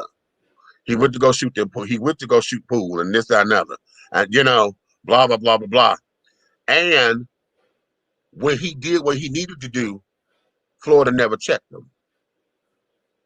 Okay, Florida never checked him, except for when he got the extra money from the bank robbery. Okay, and all that, which he was supposed to have kept that $2,000 because they only reported 27,000. It was 29. We got 2,000. That was the blessing. I gave them a 27 that they said they was missing. Okay. But whatever. In that, which he did end up keeping that money. Because remember that was in Thelma's college fund. He did end up keeping that damn money. Florida didn't like it, but he ended up keeping that money. Because that was the money that they used to pay for her gallbladder surgery. Okay, I'm sorry. I'm saying, you got to remember. You know what? I can't do nothing, but I have to. I give credit where credit is due, because as a grown black man, a parent, right? And I've been in a few marriages. You know what I'm saying? I'm married now, but one thing I have always been was a provider. And if I didn't have the guidance of great men in my family, from my uncles to my father himself to my grandfather, you get what I'm saying, to just period. If I didn't have the exemplification that I had, I still could say that I would have known better just by watching those type of sitcoms with James. And yet you have it. And yeah. Because I found myself as an adult, even when ends were terrible. And my ex she can attest to this. Ends are terrible, but I don't think there's a woman that ever been with me that can attest to this. I have, what made me think about this is what you just said. I have picked up my pool stick, walked out the door. I promise you, there was no milk, no eggs, no bread. I walk out the door with last $5 on my pool stick, and I come home with $200 worth of groceries. How about that?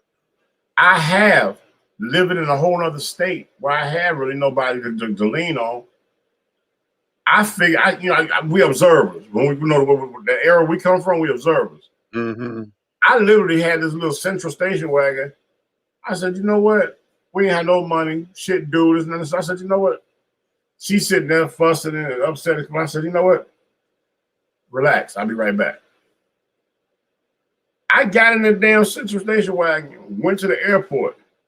Right. Before Uber and Lyft ever doggone exist, I sat over across the street. The taxis are lined up. I knew every day that sailors would come in at a certain time with those big sea bags and those military bags, and they had to go to the base. Me being military at the time, knew the military, I know where everything is. How about it? So what I do, I got seating for 5 people and a whole back thing where everybody's bag can go. Okay. So what I do, I walk past the people that's lined up in the taxis. I walk into the luggage thing where they get their bags, and I say, "Where you going?" They say, "Where you going? Where you going? Where you going?" And every one of them will go like this. "Oh, I'm going. I got to report to this. I got to report to that report." So everybody who's reporting to the same side of the thing, and I tell them, "Hey, the cabs out there are $50 a piece from here to doggone to the base." I said, "Give me $40 each." You know what I'm saying? And I'm gonna take you straight to the steps. They're gonna drop you off at the gate. Right. They was like, "What?" "I'm gonna take you straight to the steps where you walk right in the door." Okay. So now it is. I just got in the car. I got 5 people and $40 a head. I do that twice. I ain't been gone from home 2 hours. I get back to the house. Boom. Go okay. See? And that right there covered us. Now you got groceries for 2 weeks, some money in your pocket. We eating pizza that night, and 3 days later, payday. So we good. Right. Exactly. But see, the art of an honest hustle has always been a part of who we are. Now, there are some of us who are a little bit more talented with it than others, a little bit more aggressive with it. I'm aggressive with it when I need to be. Yeah. Okay. Because I'm like, I'm a little whitewashed when it comes down to my faith in carrying on. And I say it like that because I'm like, Lord, because I'm not that street person. My brother was. I didn't get that gene. Okay. But I know when it's time to take care of something, I know what to do. Okay. I know Now, okay. I tell you lately, I know you probably have noticed that, you know, at the beginning of the year, I had some financial issues. I had a lot of shit. It was messed up, but I don't know, had you noticed, it's been a 300, I done turned it around. Yeah. Well, due to everything that's going on, I'm gonna be honest with you. It's people down here dealing with people in other states, and I know the people in the other states. Right. So they paying me to collect. Right. Okay. So when I get the information, I'll call the person out of the blue. They don't know me from paying. "Hey, how you doing? You live such. Okay, you have business with this person. Okay, I'll see you at 8 o'clock on Tuesday morning." You know what I'm saying? So we can take care of that business. I said, right. I said, "Look, I have the contract." I said, "We can do this face to face, and that way you don't have no issues to worry about what you got to do from that point on."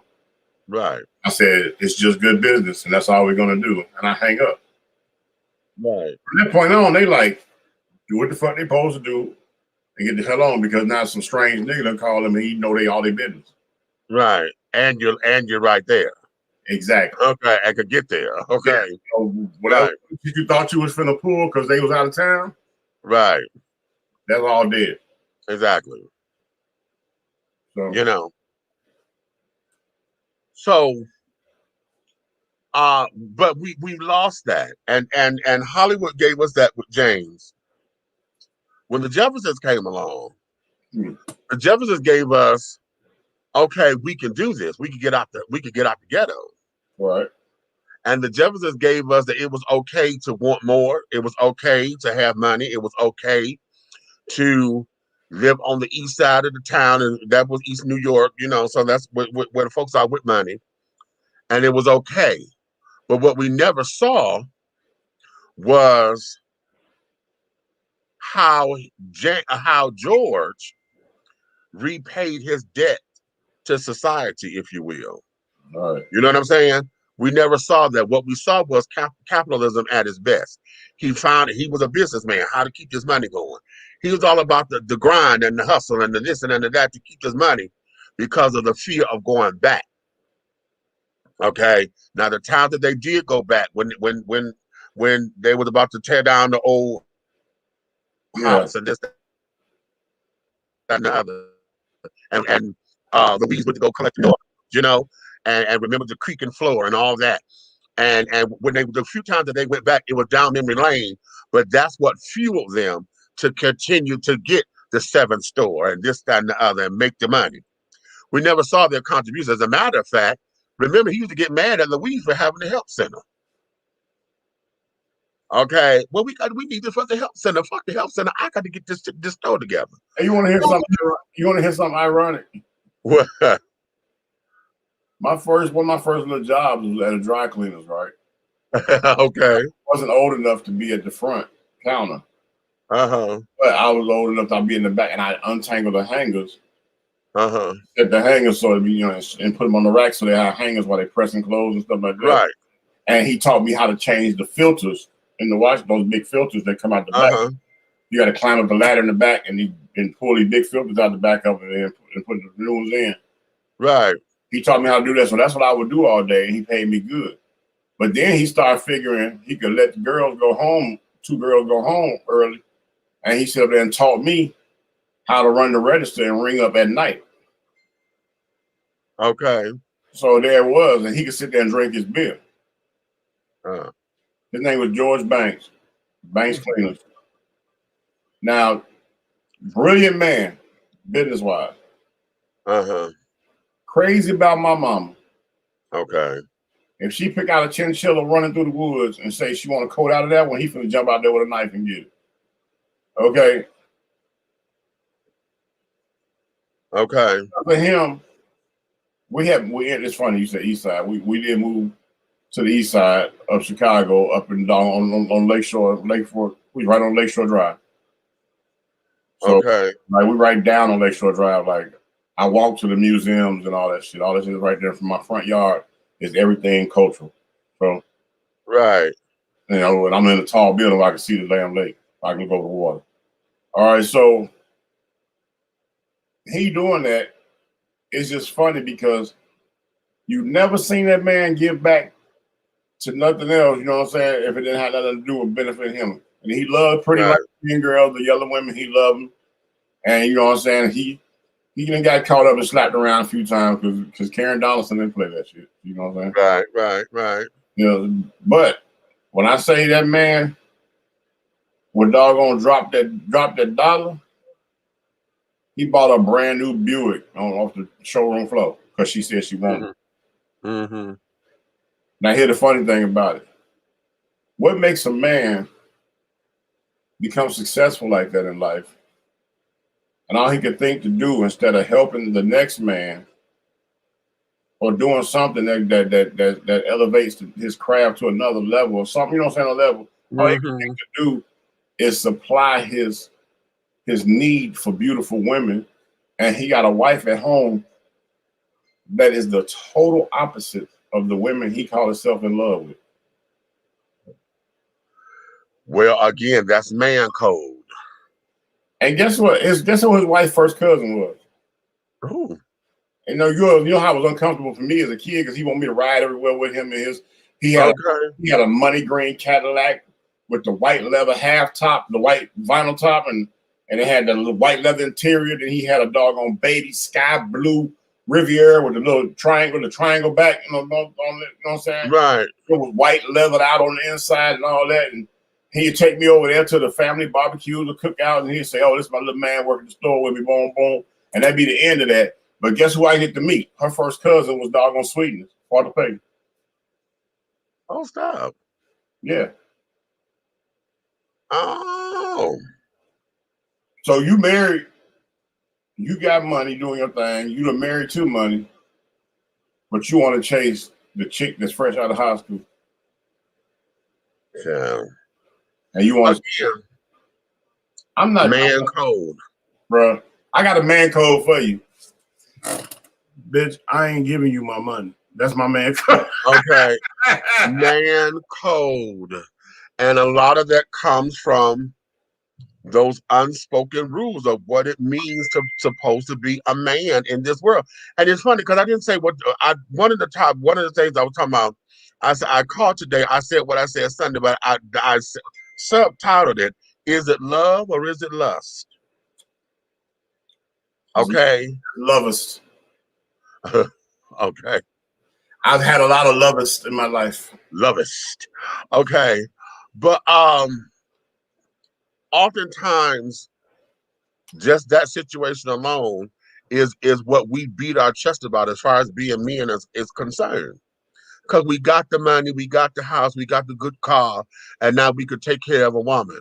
Okay. And then you got the wife so that everybody knows that you got a wife, whatever, but then you still a man because now you got your little harem. You know, and that's that shit that we as men continue to condone. We continue to fortify. We And, subscribe to it what's because of crazy, whatever that what's is. crazy with men that get to that level like that, right? They always have a kryptonite, and his was alcohol. Child. His was alcohol. Yeah. So crazy because I figured it out. I was a very smart kid. I figured out that, okay, this man loves my mother for real. He has a wife. Right. But he loves my mother to the she can point to anything and not never want for nothing. Right. Mm-hmm. So I figured, okay, if that's the case, then I got a lot of power. I would use him to come up to the school to get me back in class and shit when I motherfucking act up. Right. He come up there and play daddy. Right. You know, okay. But he old time he was scared to death because I told you how my father looked. Right. The whole time he be like, look, don't tell your daddy I'm doing this. You know, don't ever mention to see your daddy, your mama, and all that. Look, man, just because I used to have a Miss James, God rest her soul. Miss James, English teacher, used to get mad at me because I barely come to her class, but I could show up every Friday and take the test and do a 95 or above, and she hated it. Right. Okay. Let me bring Derek up in here.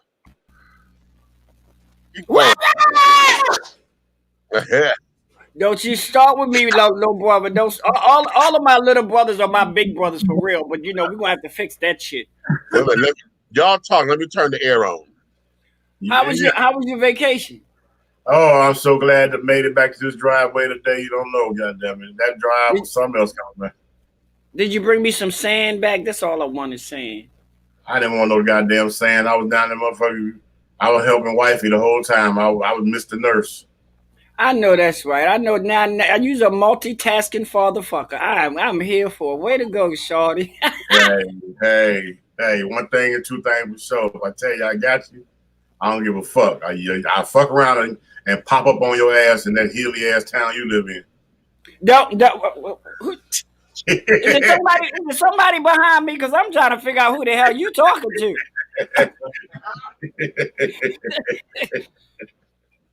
Don't be talking about my B-more. You know I'm a B-more thug. Yo, I'm the real thug. Shorty, that shit hurt the fuck out of my voice. That's the best place to own a pair of skates or some goddamn skateboard. I'm trying to tell you. So what you guys talking about? Men being men, huh? Okay. Yeah, actually we got to go on two subjects of men being men, you know what I'm saying, and a lot of real stuff, you know what I'm saying, because it's hard to me. It's crazy because you can get a group of men and they all stand around and beat their fucking chest about nonsense that means nothing, but you can't get a group of men to sit around and really doggone say, hey, that girl really hurt my feelings. She was the one that got away. I genuinely loved her. You ain't gonna tell no nigga that. No, because that's gonna make you less of a man, according to society. No, it make you less of a man for not being able to say it. My point exactly. But wait a minute. But we got the song though. The OJ saying she used to be my girl. She used to be everybody's girl. Oh, how about that one? How about that one? How about that one? Okay, what you say?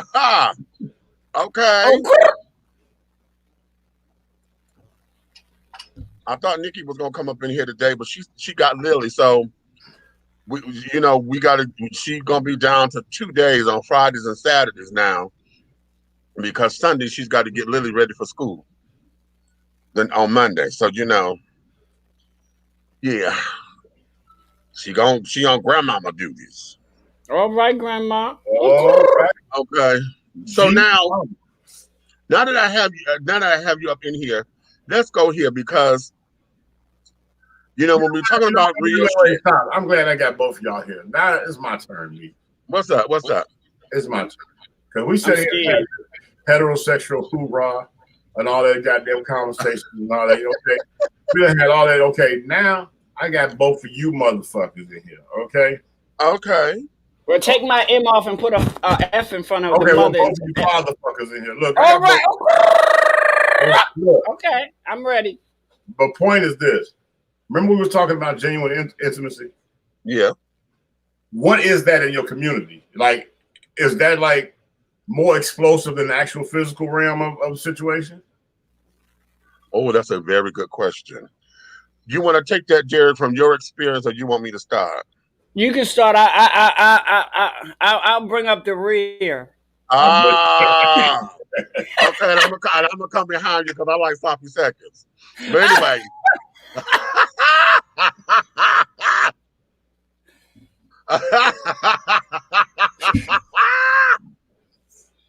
here's what,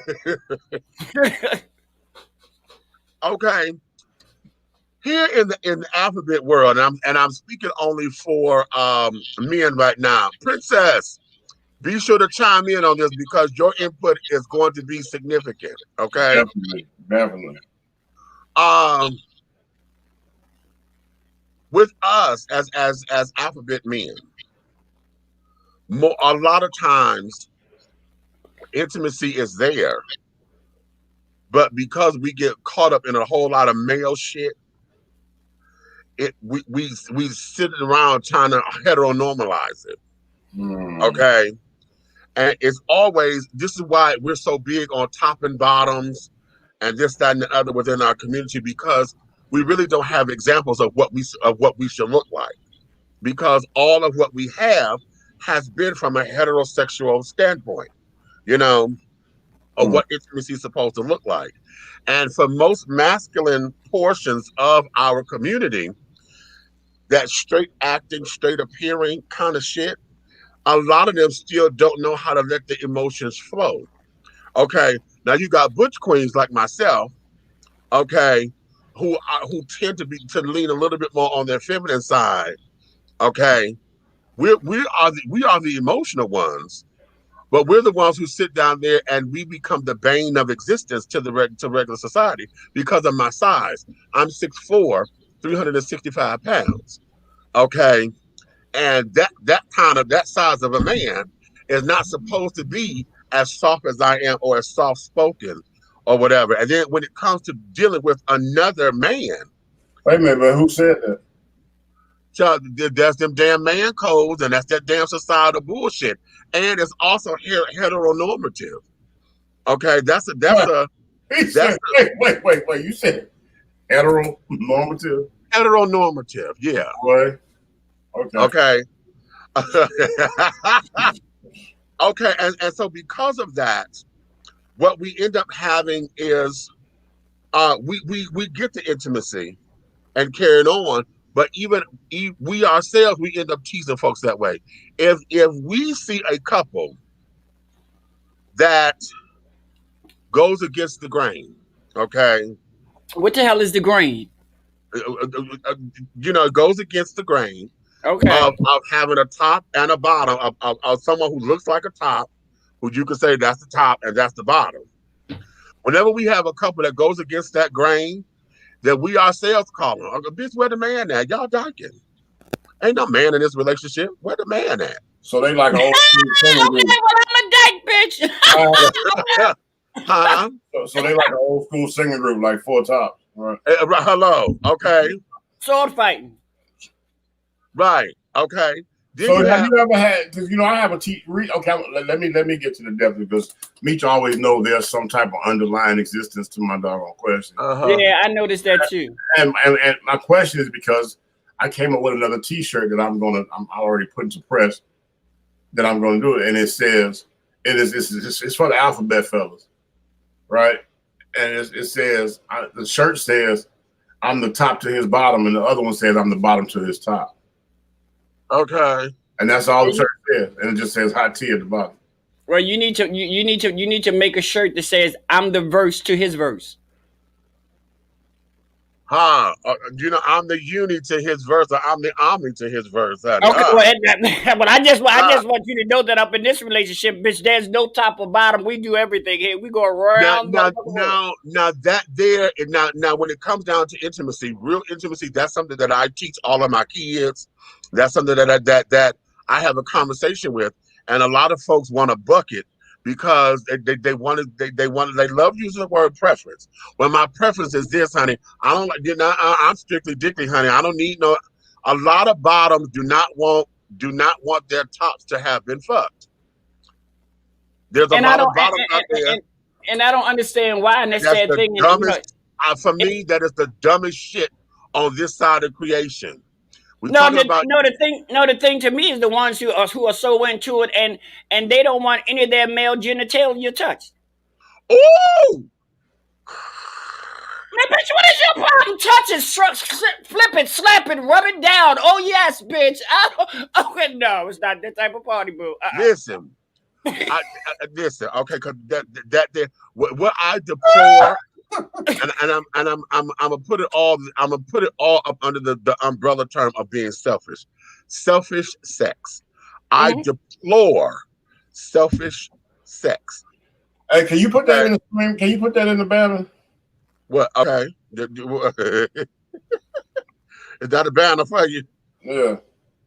And you know, I use that all the time. I mean, I've been known in conversations of people that I may possibly become intimate with. One of the questions I asked them, if they are a top, one of the questions that's the feminine question to me is, are you a stingy top or are you a top?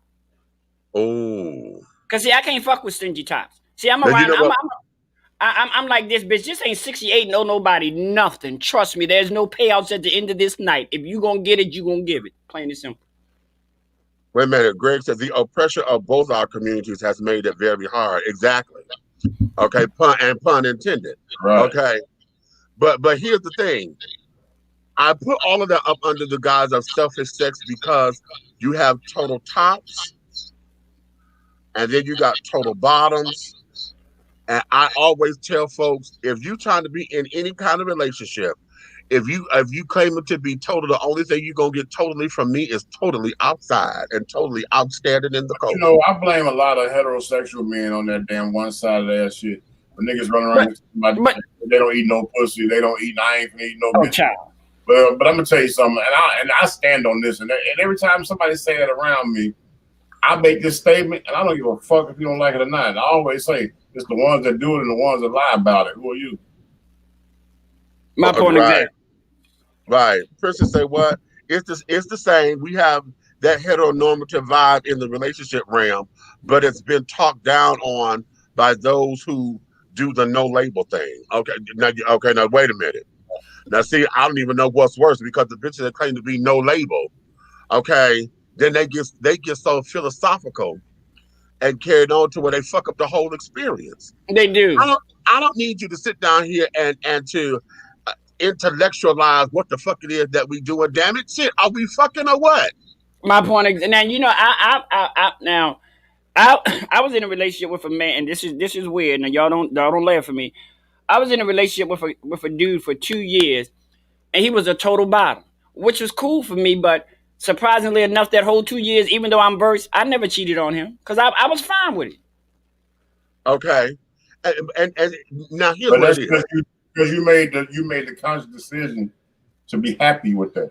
Yeah, I was happy with it. I mean, you know, and that's just. I mean, I've been in a relationship where I was which blew my mind. I was a total bottom for a dude. But the sad part about it was he was the one who ended up cheating. Here's again those male codes. Okay, here's the other thing. When you are in relationship, and I stress in relationship, what goes on in your relationship that you guys agree upon, okay, that's fine. You know, if it is that you top all the time or most of the time, that's how y'all structured it. Okay, fine. But most of the time in our community, it's hard to have intimacy because we want exact interpretation of shit. And we want to normalize hoism. Child, you only got to tell me once. Just like in this community, me personally, if I was ever blessed to get married again, I'm gonna do the same. We don't do husband and wife. We both are husbands. I'm not the wife. You're not the wife. We are both husbands. Right. You call me your husband. I call you my husband. Some people do. That's your thing. Do it. But no, I'm still a whole damn man. Right. Now, within our circles or whatever, we for shits and giggles and for jokey joke conversations, we may have those particular this is wifey and blah blah blah blah blah. Right. Because you know what the relationship is. Y'all sit down and have the bedroom or the locker room conversation, so you know who doing what. So you may have that within your close knit circle. Outside of that knit circle that you share business with or whatever. Outside of that, the whole idea is this: when I introduce someone, this is my spouse, this is my husband, my wife, whatever. But what happens is a lot of times we have the alphabet community, we have been so bastardized and so adulterated into not being able to have loving relationships. So we have allowed society to beat us down for the type of sex that we have, to where now what we have normalized is us being hoes. We have normalized us that men will be men and that we just run through any and everything that moves. We have run through the idea that we're not supposed to have intimate relationships or whatever, or intimacy, period. A lot of us do not make the connection of intimacy versus sex. Okay, and when you get it, a lot that we got folks that flip out because they never had it, or they get so attached to it and they got the wrong man. What he wanted, this was just a one night, bitch. You done got attached to a temporary thing, and now you trying to make him a permanent, and that's not what he wanted, because he done gave you something that you either never had or always longed for. And so in our community, we have a lot of that goes on. I mean, here, let me give you this example, Chair, and I think I talked about this before. We went to Big Boy Pride a few years ago, okay? Right. And my road dog and carrying on, we set up here, and he was into this dude or whatever, and I was too, right? Because it's Big Boy Pride, we like the same kind of guy. So when he came up to me, he said, dude, damn, because I didn't go the year before. He was like, damn, I was after him all last year, and this, that, and other. And so my road dog kind of shy, right? And he don't like small talk and all that kind of stuff. And I said, oh, fuck. And it was the same kind of guy. It was the same guy that I was going to be after. But I said, listen, I'll tell you what. I'll introduce y'all. I'll pull back. You do your thing. Okay? Oh, right? Did the little do I do? They said, hey, this, that, and the other. They had a weekend, right? Oh, all right. Right, because what ended up happening was little Miss Thing, now she done got all engulfed. It's just a weekend. Bitch, you sit up here now, in your head, you done already went down, you done picked out your dress, you down the aisle, you done sit up there and done bought the house, and you trying to sit up there and match the carpet and the fabric samples for the drapes. Bitch, this is just a weekend. It was only 4 days that we were there. How in the fuck are you in love like that to where, bitch, you about to lose your mind? You sit up here trying to act as if you ready to move in. Oh, I've seen a lot of that. And what ends up happening, my road dog is just the cat's meow. Okay, as far as I'm concerned, my road dog is a jewel. Okay, he's a fucking jewel, and Lord knows I will move heaven and hell twice for him. Okay, and I'm very protective of him, because folks will take his kindness for weakness and carry it on. And the child came to me like on day 2.5, because we usually get there early. Like he got there Tuesday, I got there Wednesday. Everything starts Thursday. Everybody got there Thursday. So Thursday and Friday, was when they had their little rendezvous and shit. So now here it is, Saturday night. Okay, the child come to me. Oh, honey, I like him so much. Oh, I just like him so much. And I had to, bitch, slow your motherfucking road, ho. Enjoy the weekend and enjoy the time that you have. But bitch, you know what we all down here for. You know exactly what we all down here for. So don't you sit down here and act as if you're supposed to hold him hostage because you got the dibs on it. Then I overheard the conversation, everybody was checking out my road dog, right? They checking him out, and then he's up there put that bitch don't fuck with her because that's my trade for the weekend. You know how we do. You Yeah. know how we do. You know how we do, bitch. You know we sit down there, you tell your good Judy's, bitch. That's my trade. Not that motherfucking bitch, one, bitch. he's off limits to you, bitch, because that's mine.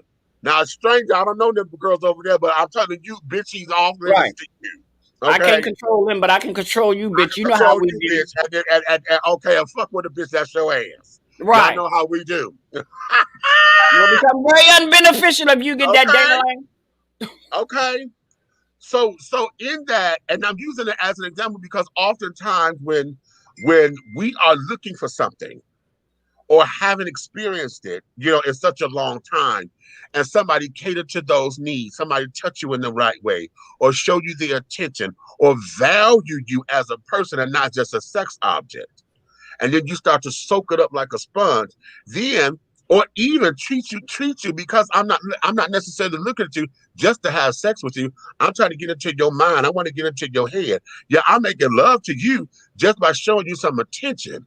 Because I'm trying to get into you. I want to understand you as a person, not just you as a physical, because shit, the physical mine anyway. Because hell, and whether I have you in the physical, I got you mentally because I'm looking at you. I'm looking at your fat ass titties and all these motherfucking hips and them thighs and carrying on. I watch you when you walk down the motherfucking street, nigga. So shit, I already got my nut jack, that's gonna carry me.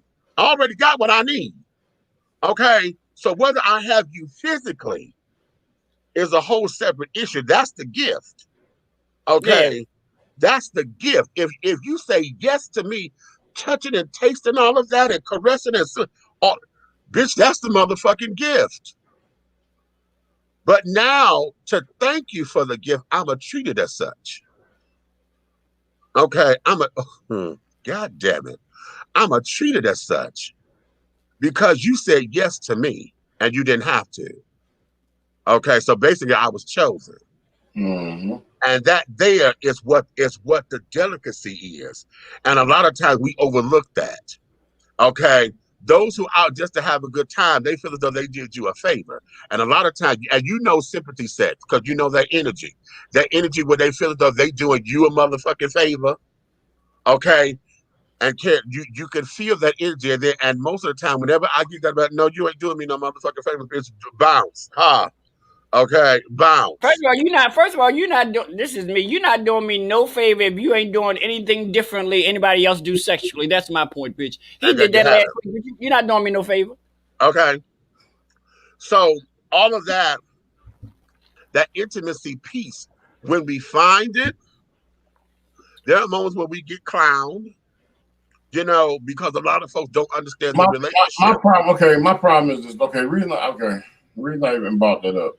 Because you know how it's common for you to see a heterosexual man and woman holding hands in the mall. Right. Or walking because, that is most of the time, that is the preliminary factor of their relationship. That's right. Because by the time the shit is 5 years old, he up at Foot Locker and she down at motherfucking Lane Bryant. You know what I'm saying? Right. But, I just look at it like, how the world, they may stop and glance at a heterosexual couple, but they're going to stop and stare at the couple. Yeah. No, now wait a minute. They will stare more at two men than they will at two women. How about that? Yeah, but you know what? And I found myself, and you know what? I'm going to apologize to the community for my stereotypical ignorance from back in the day, because I used to walk around and say, I just walk around and say that two women of the lesbian criteria, homosexual women, they used to be talking to me like, "Oh man, you kicking it with them dykes and hanging with them dykes." They used to say that shit to me because I had my crew that worked for me in the streets was all females, right? And most of them, most of them in the circle was dating. You know what I'm saying? Except one of them, you know what I'm saying? She was the lead gangster. I was knocking her down. I had to bring her level down. But okay. Well, she thought she was a real G, so I had to. But yeah, it was weird because I would always make the statement that, yeah, well, shit, two women together is art. That's basically it. And you know, indirectly, when men do that, they you know, indirectly they're saying that they're cool with it. But you know, you can't. I mean, it's hard. I mean, not you. You are an exception to the rule. It's not easy for most heterosexual men to walk around and say my best friend is gay. I do it all the time. I talk about that. You're an exception to the That big rule. right there. I talk about it all the time. And you know what? There's been times that I have sprung him on people without even saying, you know, and before they see him, they know I've even said my road dog, my motherfucking homie, my ace, boom, boom, boom, and then he get out the car, motherfucking phenomenally fabulous. Yes. Ah, and now that's my T-shirt. Phenomenally fabulous. Ah, fuck it, I'm more than a phenomenal woman, bitch. I'm phenomenally fabulous. But see, I'm ready to say something that's going to screw everybody up here tonight. But you know what? You know my biggest problem is what? I have a tendency to make love to people that I'm not in love with. Woo!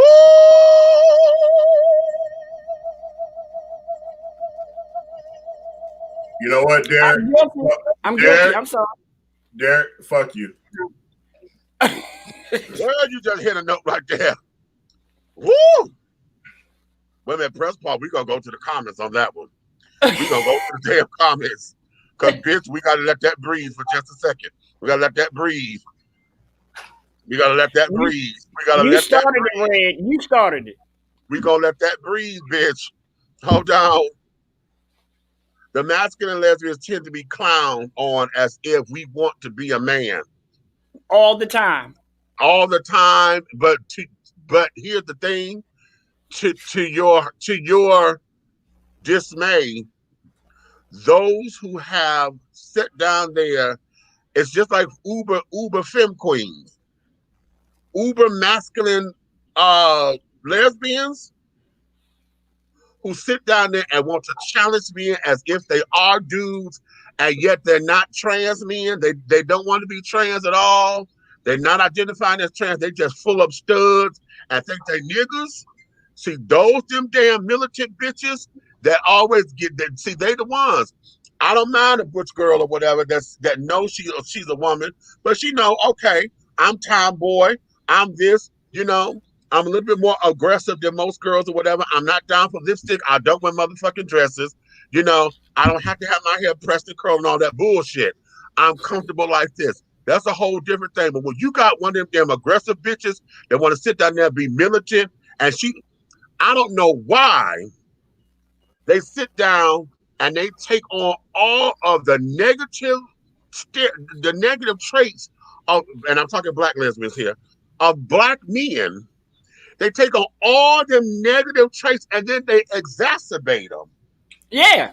But hold on, stop right there, Beach. Stop right there, because I've had men complain about gay men being totally over. I'm going right there. I'm going right there. I understand what you're saying, because the girl that taught me how to play bass guitar, the girl that taught me doggone how to damn iron my uniform and all that when I was coming up and all that taught me all this little stuff. She was a doggone she was a sergeant, field sergeant. Her name was Annette McPherson. And the whole time that I was hanging with Annette, learning everything that a big brother should be teaching you, nobody had introduced me to this world of gay lesbianism. I just thought that was just a cool ass female. Right. Until we got out somewhere and Annette started telling me how fine my mama was, or telling me like you got all the little girls trying to holler at you.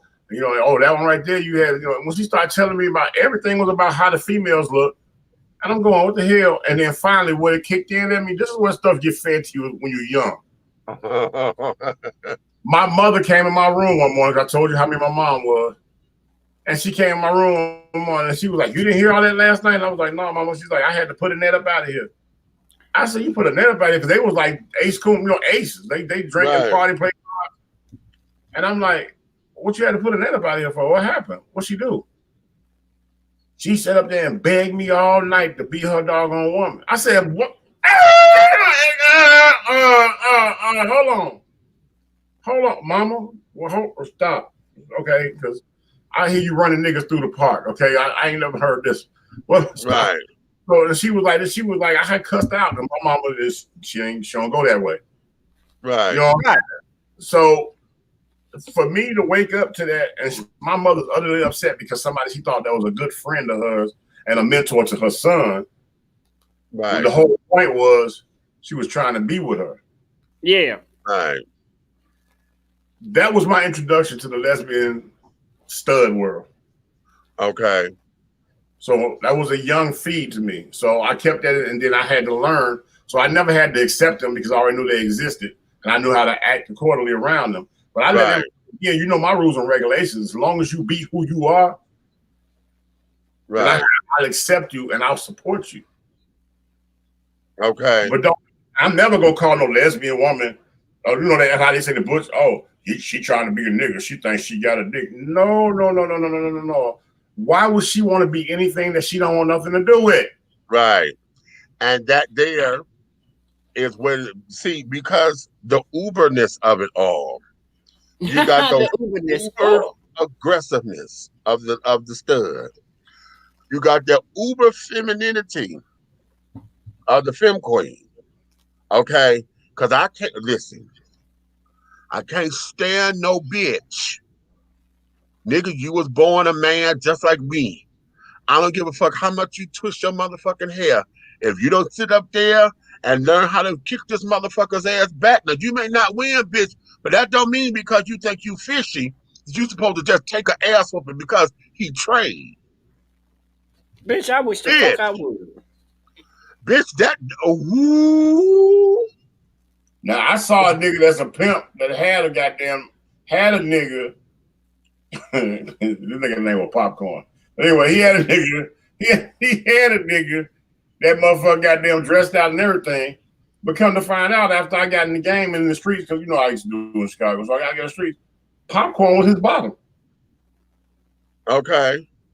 Popcorn was his bottom. He met Popcorn in jail. Yeah. When and that's one thing. And you know, when I spent, I don't know, maybe because I'm old as hell.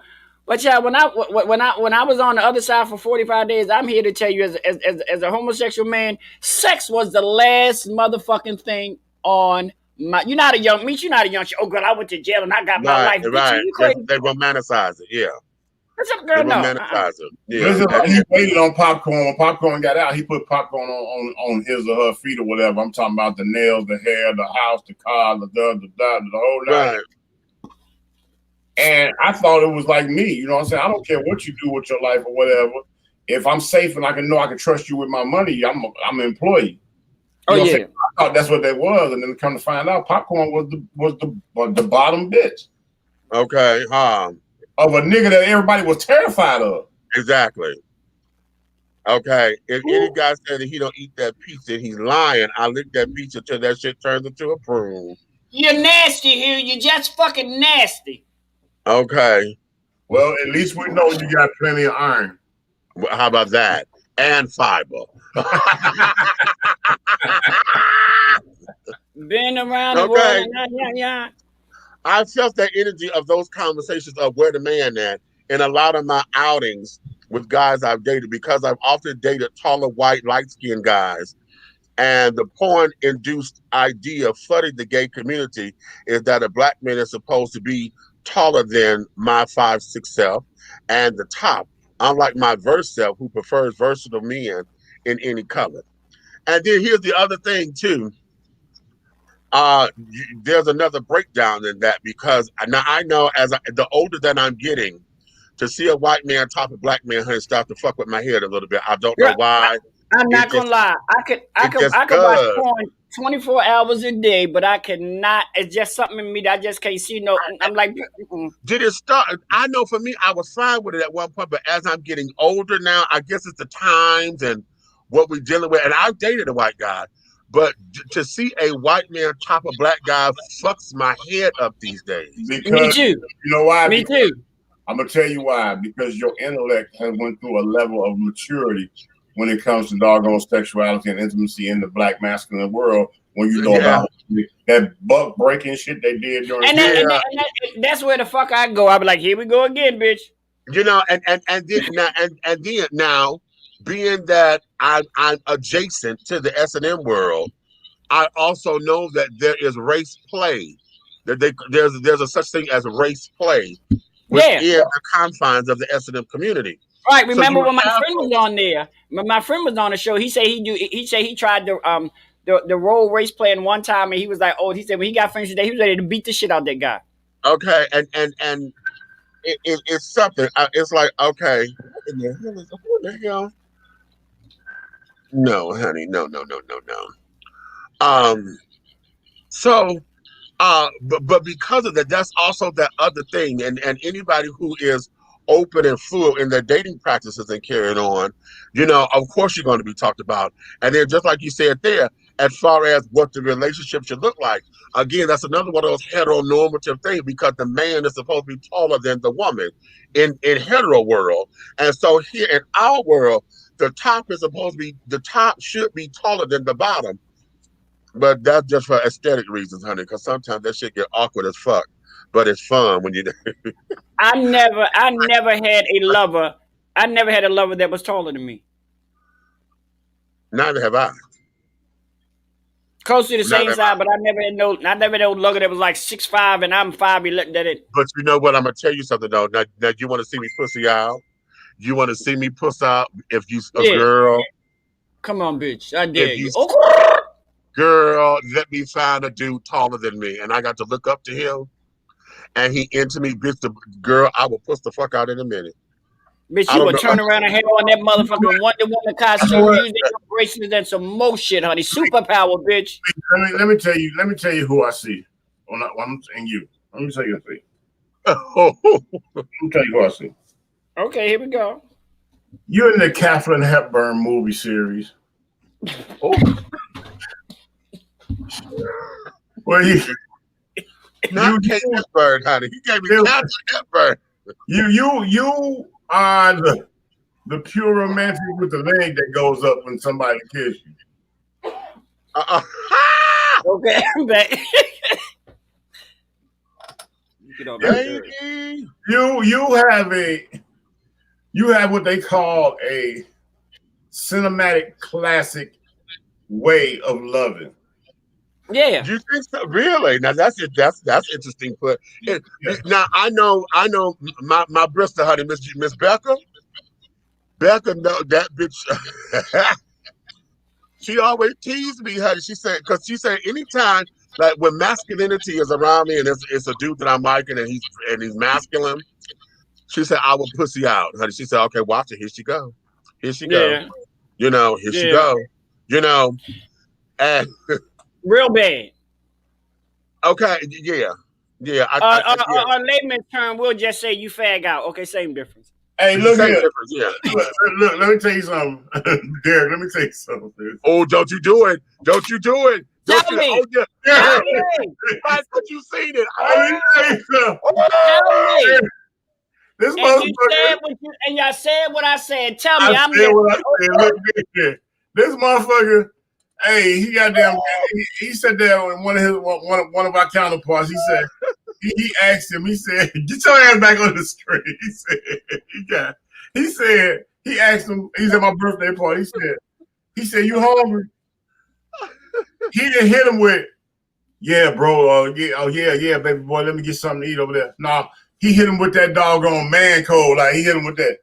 Yeah, I can get a little something. That nigga went from that shit right there did something to him. It was like he had a hanky in his hand, like the handkerchief did like this.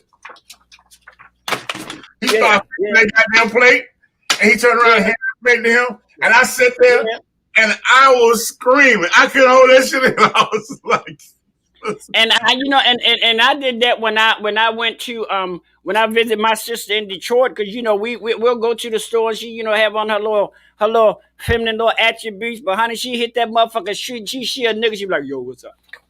The fuck that come from? Wait a minute, you gotta warn a bitch when you ready to do shit like this, man. Her thing. This is what she used to do, Reyes. This is what she used to do. She used to ride down the street. Let me tell you.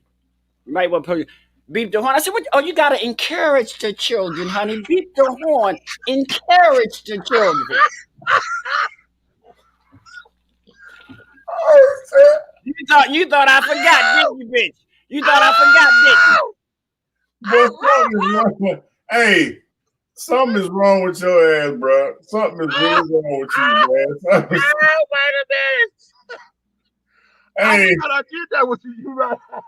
Hey, was you saying, hey, me, was you sending out a little line of encouragement?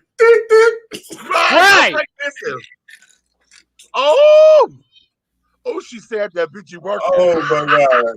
Yeah, it's called beep. It's called beep the car and slow down so they can see who the fuck is beeping. You can't beep and drive fast, bitch. No, and now see, you know what? I don't have a horn. I got to get my horn fixed on Miss Mavis out there. Hey, but that's why that ass ain't got no horn. Right. Oh, honey, because y'all ain't seen it yet. They don't know when I holler out somebody's name, honey. What's up, Tracy? Tracy. No, because what it is, like when you're trying to get the Tracy's attention, honey, you call out a name, you know, to Michael, is that you? And then you whip the car around, okay? And then when you whip, and because you know it ain't him, like, oh shit, damn, I'm sorry, I thought you. Now, that's crazy, Derek. Now, look, Derek. Remember how you hear me and Meech talk about similarities in both worlds? Mm-hmm. We used to walk through crowded things, Taste Chicago, big mall events and stuff like that, where all the females there. And when we want to get a girl's attention, we trying like you doing the same shit. One of us would just yell out, "Ain't that about a bitch?" Right.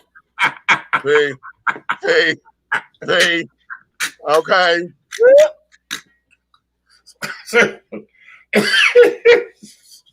Girl, I learned that from my sister April, honey. April, I was in the car with April, and she did that, baby. I was hollering, and I was trying not to laugh in the face, honey, because that just it wrecked me. Okay, and the boy, and see, he was hustling too.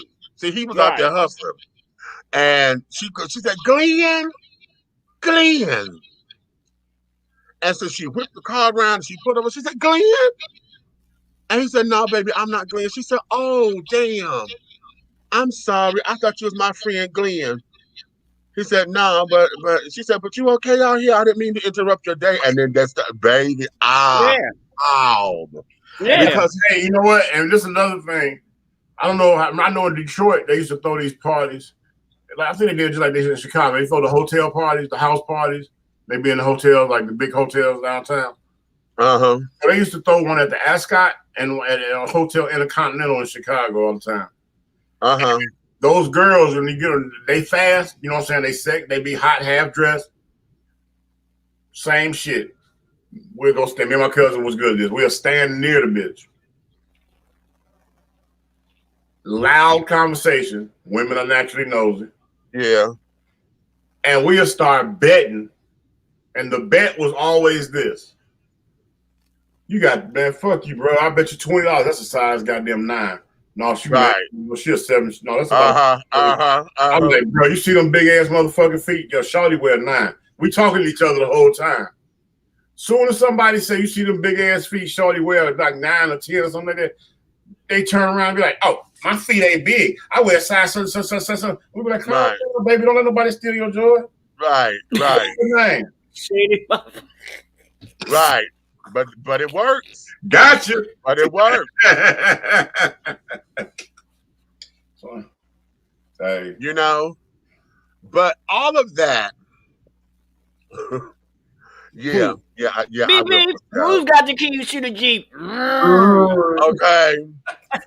But all of that, you know, in us looking for intimacy, to get back to your question, all of us looking for intimacy is most of the time, it's Haji always said, he said, I've never met happy gays. He said, that's so ironic because gay means happy, but ain't nobody fucking happy. I said a lot of times because a lot of us don't know what it's supposed to look like because we have distorted views of what it is. Right. Bitch, I'm happy. Hello. We have this, but how long did it take for you to understand that? See, coming through the coming out process. You know, my plight was a little different than most because my plight, quote unquote, started heterosexually. Right, but and that's what it is. A lot of the times, those who have come into themselves or what we call living their truth but I'm starting to hate that phrase now. When folks come into themselves, okay, and are able to authentically accept themselves, then it comes, okay, who's going to love me? Because it all goes back to, is anybody going to love me for me? And so in trying to go through the hoops of seeing who does what, trying to be accepted, trying to be liked, and things of that nature, romantically speaking. But you know, man, come on, man. I never understood that right there. What you just said, I never understood that because if okay, you have a gay man, say he's well liked in the community, right? But he's not out. But he's getting so comfortable within his skin, he is ready to be out. And you know what I'm saying? So he don't have to be he don't have to be uptight. He don't have to be spraying his rose in his garden, and when his homies got them pull up, he pushed the lawnmower. What up, nigga? You know what I'm saying? We ain't got to do Right. Okay. So I feel like, to me, why you worried about who's gonna like you when you doggone show who you really are? Because first and foremost, I'm gonna tell you something. Self-love is the biggest billboard in the world to develop what you need to nourish your damn mind, body, and soul. And if people see you loving yourself for who you are, they're going to continue to love you just that way. Here's where it is. You got to. Here's where it is. Here's where it is. Because everything you said is absolutely 100% correct. The caveat to it is that love becomes split into is it going to be agape, eros, philia, or xenia style love? Because see, well, most folks, we get agape, we understand agape, okay, unconditionally, because that's what we claim that we want. We want unconditional love, but what we want is that eros love, because I'm so tired of being in the motherfucking friend category. So where I'm the cat's meow, honey. I'm everything that you say that God sit down here for you. Oh, you so easy to talk to. You such a good friend. You such a good this. You such a good that. But I get put over in. I'm either the big brother, the mother, the brother, the sister, the dad. I'm either family, or I'm the friend. I'm in that category most of the time. Me too. Okay. I'm in that category. And there's nothing wrong with it. It's just that when I'm ready to reach out to be romantic, or even if I was ready for a relationship, I'm at the point now to where relationship is not on my plate right now. If it happens, it happens because I want that shit to happen organically. But because I'm not searching for it. And when I was younger and stuff, all of my friends, like y'all heard me say this before, hell, they could be in a relationship today, they break up tomorrow, bitch, Wednesday they got trade again. And you know, it was always like that. And for me, it was always a hookup. I was good enough for a hookup. I wasn't good enough to be in a relationship, because now you want to respect me. I'm like, what the fuck is that supposed to mean? You know? Well, that comes from me walking around on a daily basis. Like, okay, let's say, okay, you know me. Well, you know what my code word is, chicken wing, right? Right. Okay, when I see a chicken wing, and I'd be like, oh, okay, she tight, whatever, you know what I'm saying? She attractive. Okay, I'm married, but I'm not motherfucking blind. I know attractive woman when I see her. My biggest stinger is when they say, hey, sir, how you doing? When you serve me, you done put me in a category of motherfucking safeness with yourself, because what I heard was, oh, I fuck that big nigga right there, but it looked like he's much older than me. I'm gonna respect him. You want to give me respect? I didn't ask for your respect. Just give me the same plight that I give you. If you stay on the playing level, you'll find out. I'm not chasing you no damn way. Because be honest with you, if I want you, I'll send my wife to get you. I don't have to talk to you. Boom. So. Okay. But I ain't worried about it because shit. I don't want to do Huh? Leah said she gonna try that one day. Beat the horn. You gonna you got. Okay. Well. Detroit, what you doing down here in ATL? And you drove 9 hours, bitch. You was gunning because that's a 12-hour drive, hooker. Yeah, I'm surprised you. Okay, I'm surprised you ain't getting no damn ticket. right. But I understand because I Hey, did sometimes I I tell do you it I got back 8 and a half. here today at 5 to 1? Really? Okay. I drove from Miami, Derek. Now, how long? Ooh, I did it in 8 hours. You know what? See, I can't drive nowhere but you. okay. But I think coming out late at age 30 was the best thing for me because I missed out on the bad influences of gays who came out young and continue the chain of misinformation that distorts many gays' sense of self that lessens their happiness. I came out at an age where my sense of self was closer to solid than your typical gay man coming out younger. Now, you know what? That's a very good point That's real good. because a lot of us, see, I came out when I was 16. Okay. Now I've been fucking around. I had my first lover when I was 12. Okay. But I came out fully at 16. I was in the bookstore at 14. Okay. But around that time, that's still adolescence. And so, we're still trying to develop and understand what this is. We have a lot of influences and a lot of that.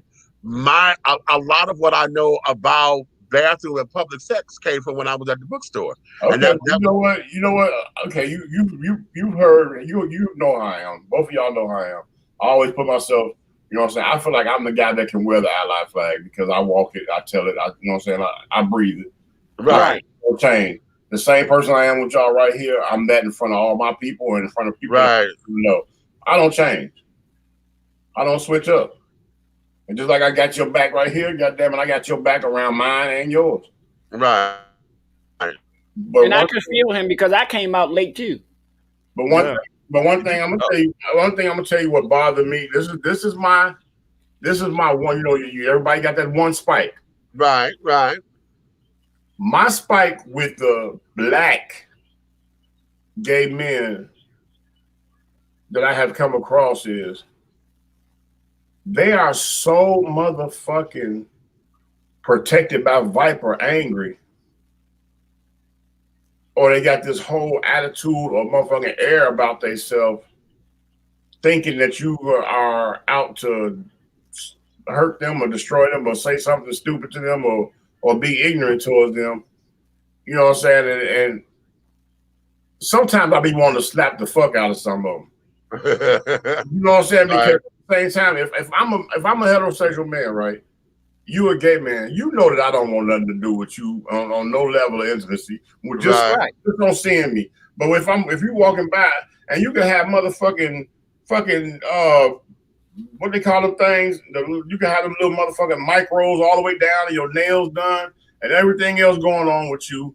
And when you walk by and I'll be like, hey, how you doing? And everything, I'm like fire ass shoes. Don't stand there and look at me like, what? Like, nigga, what? What?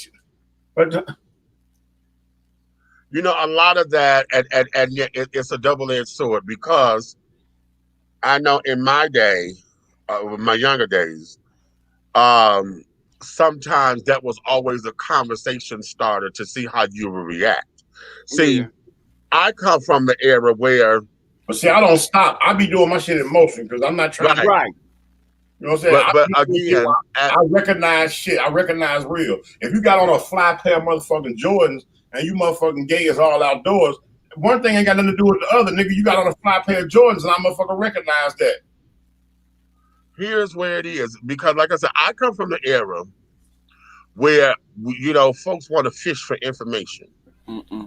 Okay, so it was always how your girlfriend doing. I know you be knocking them down, but a big old dude like you. I know you. What position you play on the football field? How's your wife? We get those stupid ass questions. Now you see me carrying this big ass purse, bitch.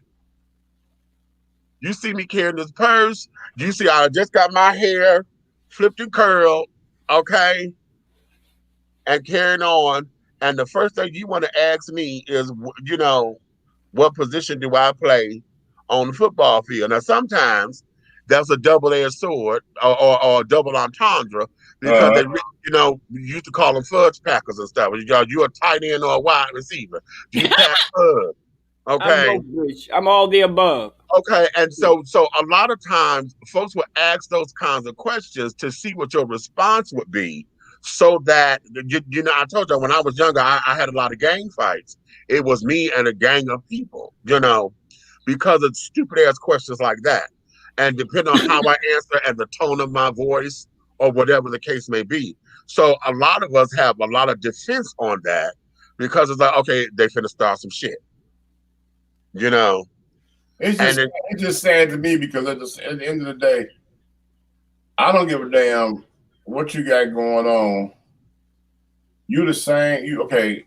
I see a black guy. Okay. Let's Wally World. That's our biggest district. Okay. Oh, come on. Okay, we at Wally World. I walked by. I got on a puffy goddamn Combs jogging suit. You know what I'm saying? And a motherfucking hat. You know what I'm saying? And got one of my little chains on or something. And I'm walking. And here it is. This guy. He walked, but he got on a crop top.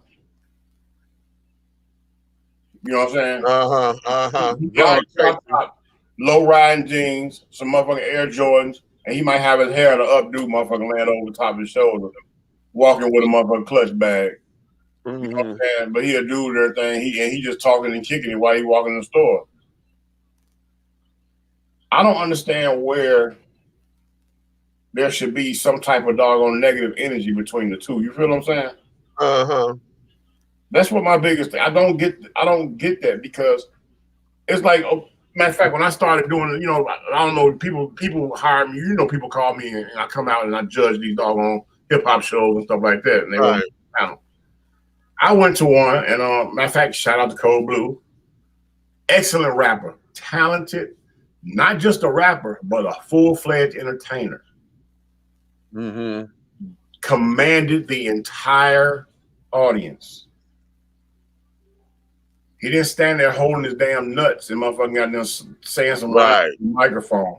He was got them running across the top of the fucking furniture and sitting up on top of the speaker and motherfucking spitting and jumping down to the floor, busting them backwards, motherfucking flipping and splitting the whole 9 yards, and had on a duster, a half top crop with all the motherfucking goddamn waist beads and the whole 9 yards.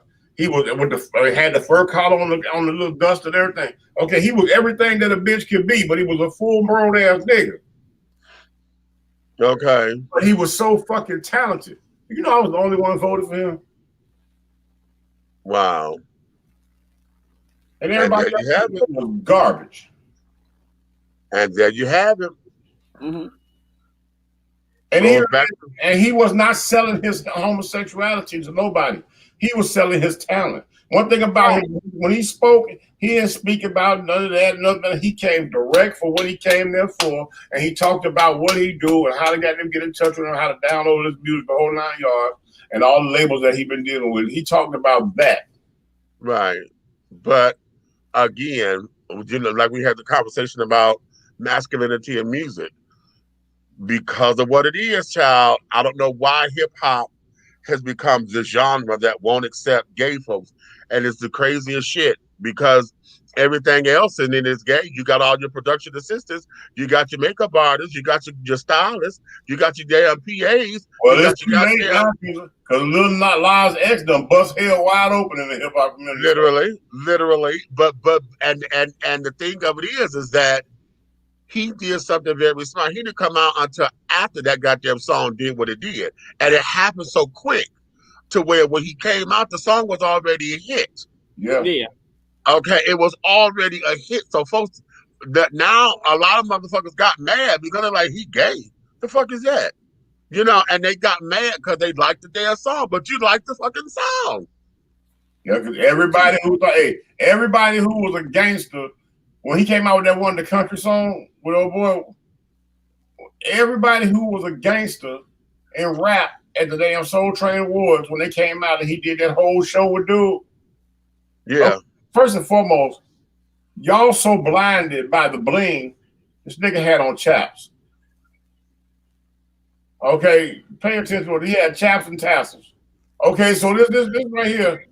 So where the fuck was your blind? Where the fuck was your motherfucking ass when they was okay? I'm like Money Mike say, where the fuck was your antennas? Okay. Right. Okay. But here it is.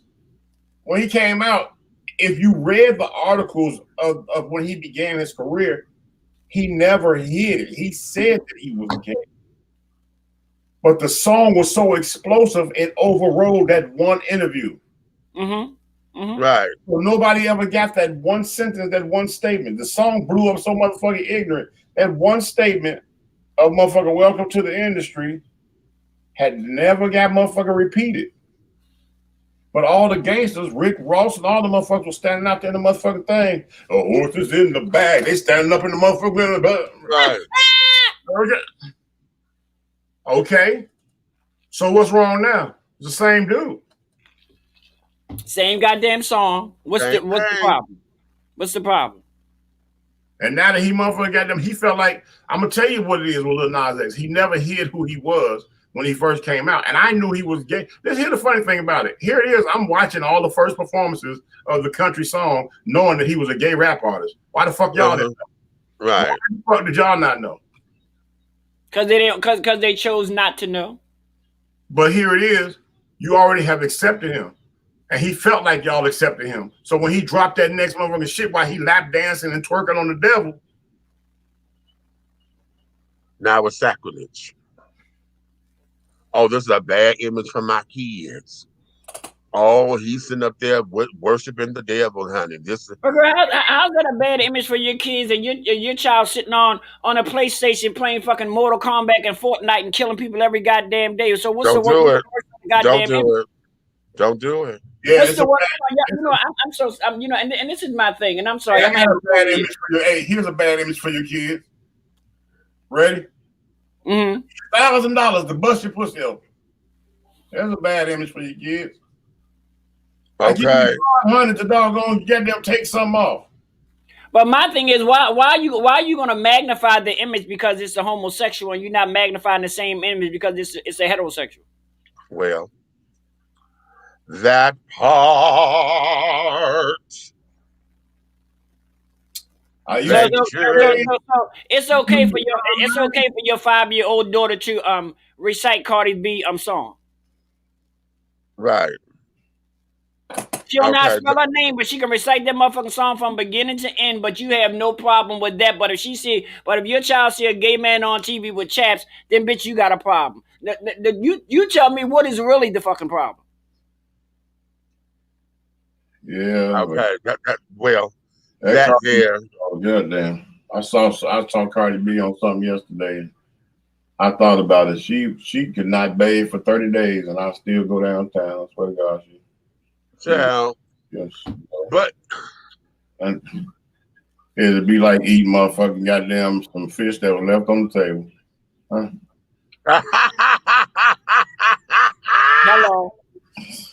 Hello. Yeah, Lil Nas X is a bad image for their kids when they fathered 10 kids from 8 different baby mamas. Oh, that's a wonderful image. Right. That's the norm. But that's the norm. Hey, hold on, Meats. That's that statement. That's that statement. That's that statement. Right. Okay, what I say? Yeah. I have a nephew who is 40 years old, and I guarantee you he has 17 children with probably 14 different baby mamas. Yeah. And see, this is the part that riles my nerve. We talked about this the other day when we talk about the image of black men. And see, you see, all this is just so full circle. I love it. Is it love or is it lust? Because we have allowed ourselves to celebrate that, and particularly between males, because as long as a man is ain't shooting blanks, honey, we celebrate that bullshit. We don't hold other men accountable for all this. Hey, we don't. It's a guy, Champaign, Illinois. Okay, I moved here. This is Lord. Every time I think about this shit, I be like, what the fuck? But look, I moved to Georgia in 2004. I think as a resident, I was down here all the time. Everybody thought I lived here already. I didn't miss a freak nick. So look, I was here all the time anyway. But in 2004, it was a guy named Vamp. He was an old player in Champaign, right? Okay. Vamp was 70-something, 71, 72, something, right? When I moved here, Vamp had a baby on the way. The girl was 23. Ridiculous. But see, you know, the thing that gets me with that is I try to tell people, you know, they say, I say, but you know what? Yes, a lot of men were doing that for years, but guess what? I remember back in the day when I had fathers and grandfathers or whatever had 15 kids, they took care of every last goddamn one of them. Period. Yeah, they did. So don't try to connect yourself to them because what they did and what you're doing is two different fucking entirely different things. Exactly, Mundo. Okay. You are. You're making kids for somebody so you can get a notch on your motherfucking bedpost. You're not making a kid because you're gonna be a responsible father. And then, you know, and then even down to my sisters, girl, listen to me. This man got 15 goddamn kids and he ain't taking care of none of them. What the hell makes you think your pussy is so good that when you give it to him and you have a baby, he gonna take care of your child? Please explain to me how. You gonna change him, honey. You got the magic wand. Yes, honey. You got the golden pussy, bitch. Okay. Hey, you gotta look. Hey, look. I've been in a major mall in Chicago. Now, my uncle, he's supposed to be, you know, the uncle's supposed to be the mentors and the people teaching you, right? I'm walking. Right. I got my uncle, my brother, my grandmother. We all out just having a family outing because we all in town at the same time. So we decided to go to the mall, go out to eat with Granny, right? Right. We in the mall walking. This little girl walks up now. Me and my brother, we grown. You know what I'm saying? My uncle, you know what I'm saying? He, you know what I'm saying? Of course, he older than us. My grandmother there. This little girl walks up, pretty little girl. She walks up and she walks up to my uncle. Like we all walking. She walks up, she says, excuse me. And we stop and I'm looking like, who is this girl talking to, right? And she was like, no, I was talking to him. And she said, is your name David Hayes? And he was like, yes, sweetheart, yeah. He said, why, who's asking? Like he looking at her like, who's asking? And she said, oh my God. And we standing there, my grandmother looking like, what's going on? And I'm looking like, I said, I don't know. I said, she asked, what's his name, David Hayes? So I'm telling her what's going on. This girl goes and start bawling. This girl had to be 16 years old. She started fucking bawling in the middle of the fucking mall, crying. You're my father. Wow. Bitch.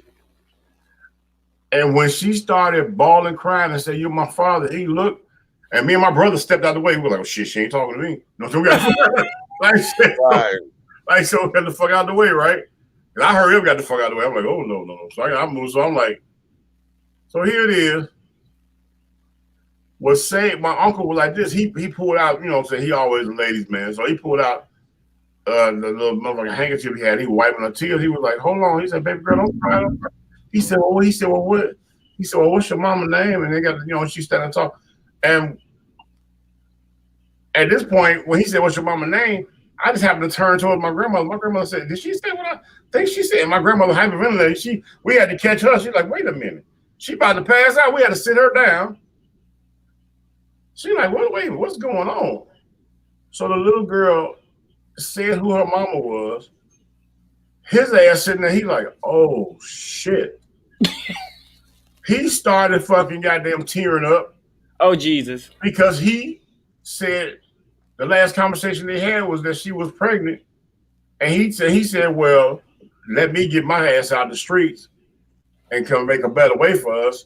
And when her mama found out, the girl's mama found out she was pregnant, she wished her ass off to the South. Wow. But he literally, he was finna do the right thing. And her mama wished her ass off to the South to have a little girl for her to end up back in the city. But here the thing is, you wished her off from a nigga that was finna really be a man, you know what I'm saying, and take care of, because my granddaddy didn't play that. So I know he was, you know what I'm saying? So here it is. What saved him from that little girl standing there with that broken heart, my uncle was winning his wallet, and he peeled all the way through down through the back of his wallet, the little slide part, and slid her motherfucking baby picture out of it because he bumped into somebody years ago that told him that that baby was here, and they had, and he made them give him that picture so he'll have it. When he pulled the picture out, she started bawling even more because she done fell in love. This man was looking for her too. Wow. And if I wouldn't have seen that shit myself, I wouldn't have believed it. Wow. Ain't that? But the big thing about it, he came in at an influential time of her life. Right. And he stepped up. He took care of her prom. He started spending time with her the whole 9 yards. And see that, and that's what I like. And I want people to realize, you know, let's keep it real. You know, sometimes mothers do things that make it impossible. Come on here, somebody. For the fathers to take care of their damn children. So I mean, yeah, you know, we always say men this, men that, but guess what? I know for a fact, just like Red say, there are men who are ready, willing, and able to take care of that baby. But then that mother throw the pussy thing in front of, I got this child over your head, and if you ain't gonna be with me, you ain't gonna never see your baby. Bitch, shut the fuck up. Really, sit your ass down and shut up, because you're not only affecting your life, you're affecting that child's life too. It's not about you, bitch. Well, I found out, I think Meech knows this, my 16-year-old son, he was resenting me because his mom passed away 3 years ago now. But he was resenting me this whole time because he thought his whole life it was her doing everything and I abandoned him. And I'm like, how could you forget everything? They talked about me, well, her and her mom talked about me so bad that they brainwashed him. He didn't remember. He didn't remember that I taught him how to ride a bike. I taught him how to shoot a basketball. I taught him how to motherfucking play football. Every time he wanted something, oh, I'm interested in basketball now, Dad. 2 days later, Walmart out there building a motherfucking goddamn basketball rim at your mama's house. I just tell her, goddamn, open the door and sign the paper. Right. Oh, then we have a conversation. Oh, the kids got bikes in the neighborhood. He don't have a bike and he don't know how to ride a bike. Okay, well, they got the ragged ass bike. Well, I order you a $300 mongoose with mag. Oh, wow. That shit on there. I get you the top of the line shit. I come over there myself and run my big ass up and down the motherfucking street until you motherfuckers was riding. You going up the block. Don't even know I ain't behind you no more. Right. I taught you how to do that. And I had to get on him because when she passed away, he tried to flip the energy on me. Right. But I had to stop him. I was like, nigga, did you not notice something? Your sisters are mean to you because you always had the best of everything. I said, but let me ask you this. When did you see your motherfucking mama go to work? Because every time y'all move to a new house, I got you a new bedroom set. Your sisters didn't have no bedroom set. Do you remember that? Every game system that ever came out, you thought your mama was buying that? No, she was doing the best she can to keep a roof over y'all head, feed y'all, clothes on, you know what I'm saying, clothes ain't back being a mom. But you always had the best of everything. You never not had nothing. You had fucking 9, 10 pairs of shoes. You always had clothes and all these extravagant ass birthday parties. She didn't have a job, Mason. You figured it out yet? Right. Every birthday party you done had, I've been sitting right the fuck there with you. I don't give a fuck where you at. I drive straight to you. Every one of my kids, if they move out of my state that I'm living in, when they have a fucking event, graduation, I'm on the fucking interstate. I ain't dropped the ball with none of them. But you would be so surprised how bitter some mothers can be. No, she's dead and gone. I was fighting her. Right. I'm talking about when she was still living. I was fighting her up to 14 years old. Up to 14 years old, she was taking me to court twice a year, trying to get more child support from me. When here you go, y'all ready for the stickler? I was court ordered to pay $243 a month here in Gwinnett County court system for child support. I was paying her $501 a month, and she was still taking me back to court, back and forth, trying to take more money from me. When they figure that out, you're 14 years old, your daddy has been paying double what he was supposed to pay. Your ass is paid up to you're 26 years old. Right. Boop. Then I turn around and hit him with this. I'm a disabled veteran and I don't have a job and I'm not making any money and I'm not even, I had not complained one time. I don't even say nothing about that money. That money was going to him and I never asked her one thing. He needs something, I still send it. I never counted $1 of that money. So here it is. I know if you ain't got nothing else, it's $501 hitting your bank account every month. I'm still buying game systems and motherfucking clothes and shoes and all that shit and all that. I ain't asking you shit and I'm not tripping about nothing. And then when you was living closer to me, I had him every weekend. I taught him how to swim. You know what I'm saying? Okay. See, and I think they fucked him up by talking about me so bad, not knowing that his first everything was with his dad. First everything. Yeah. That's okay. But I had to let him have his moment. And I stepped back 30 days. And then I went 2 feet deep in his ass with all my proof. And when I got done, he looked at his grandmother. He was like, "For real? Are you serious like right now?" So I knew that they were doggone really just ignorantly being mean to me. And I hadn't done nothing wrong. Nothing. Okay. And I know my children. Well, I guess she had a reason to be mad at me, bitch. When I said, "Oh, girl, guess what? I mean, you like the same thing." But anyhow, bitch. When I tell you, she dogged every. And the crazy part about it, she dogged me every chance and every opportunity that she had. But get the gagger. This was the same woman who was my backup dancer in my second drag show. Okay. But every time she got, she never told the children, well, daddy's the one that keep our hair done. Daddy's the one that clean the house. Daddy's the one that tell mommy that you work because you choose to. You don't work because you have to, because I'm here. Just like I said, but at the end of the day, I told her at the end of the day, you know what? The thing that you're failing to realize is once your children find the truth, they're going to resent you, not me. You know what I love? I love this. At 14 years old, I had this is how he was this is what I had set up because everybody don't know, and I say this to black men and the black heterosexual men that are dealing with kids and the gay men that are dealing with kids and child support, whatever is watching this show. There are thousands of laws that are in our favor. They don't do fucking commercials. You have to go find them. There are laws that work for us.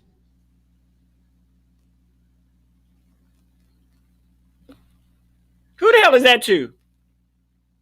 That's to men. Well, I'm a man. Wait a minute, Dad. But you should have said that's for the men. You made it. You got to be nervous. Like that. I'm a man, bitch.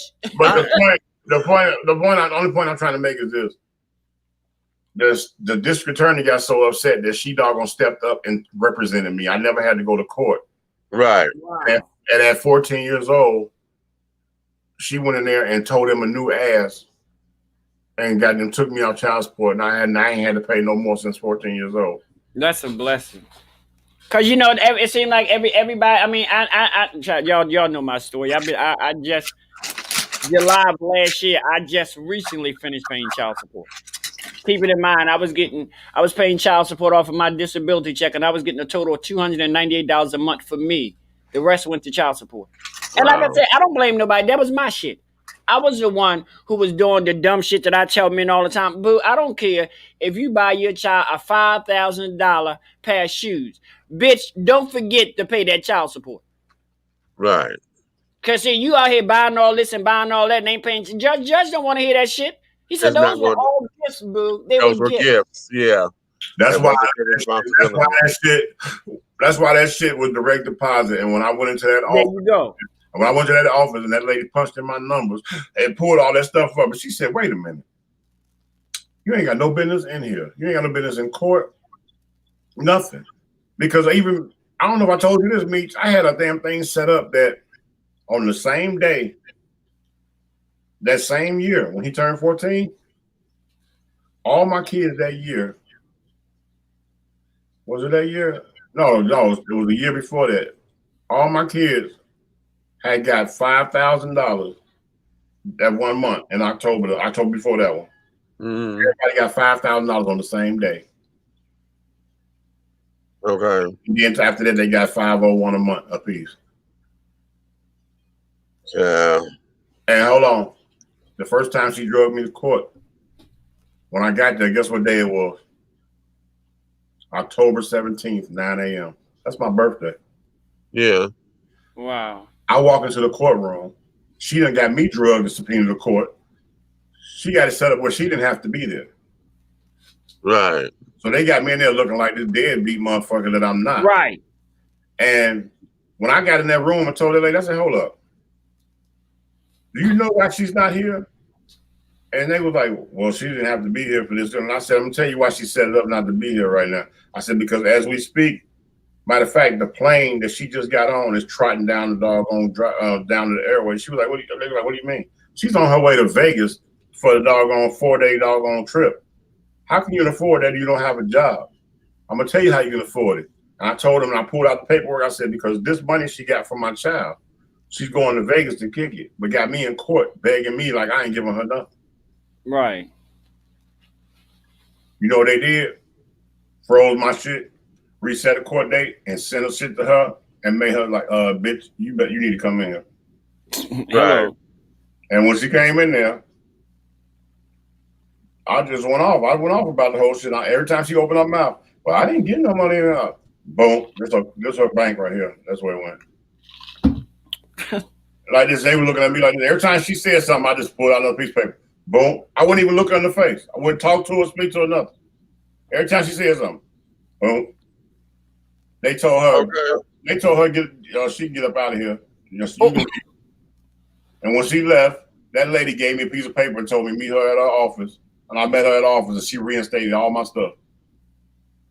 Okay. I'm like, now I'm gonna go back to this question because I asked that because I just want to hear this. So all the men, I want y'all to put this in the comments. Men, what is your favorite flower? Gardenia.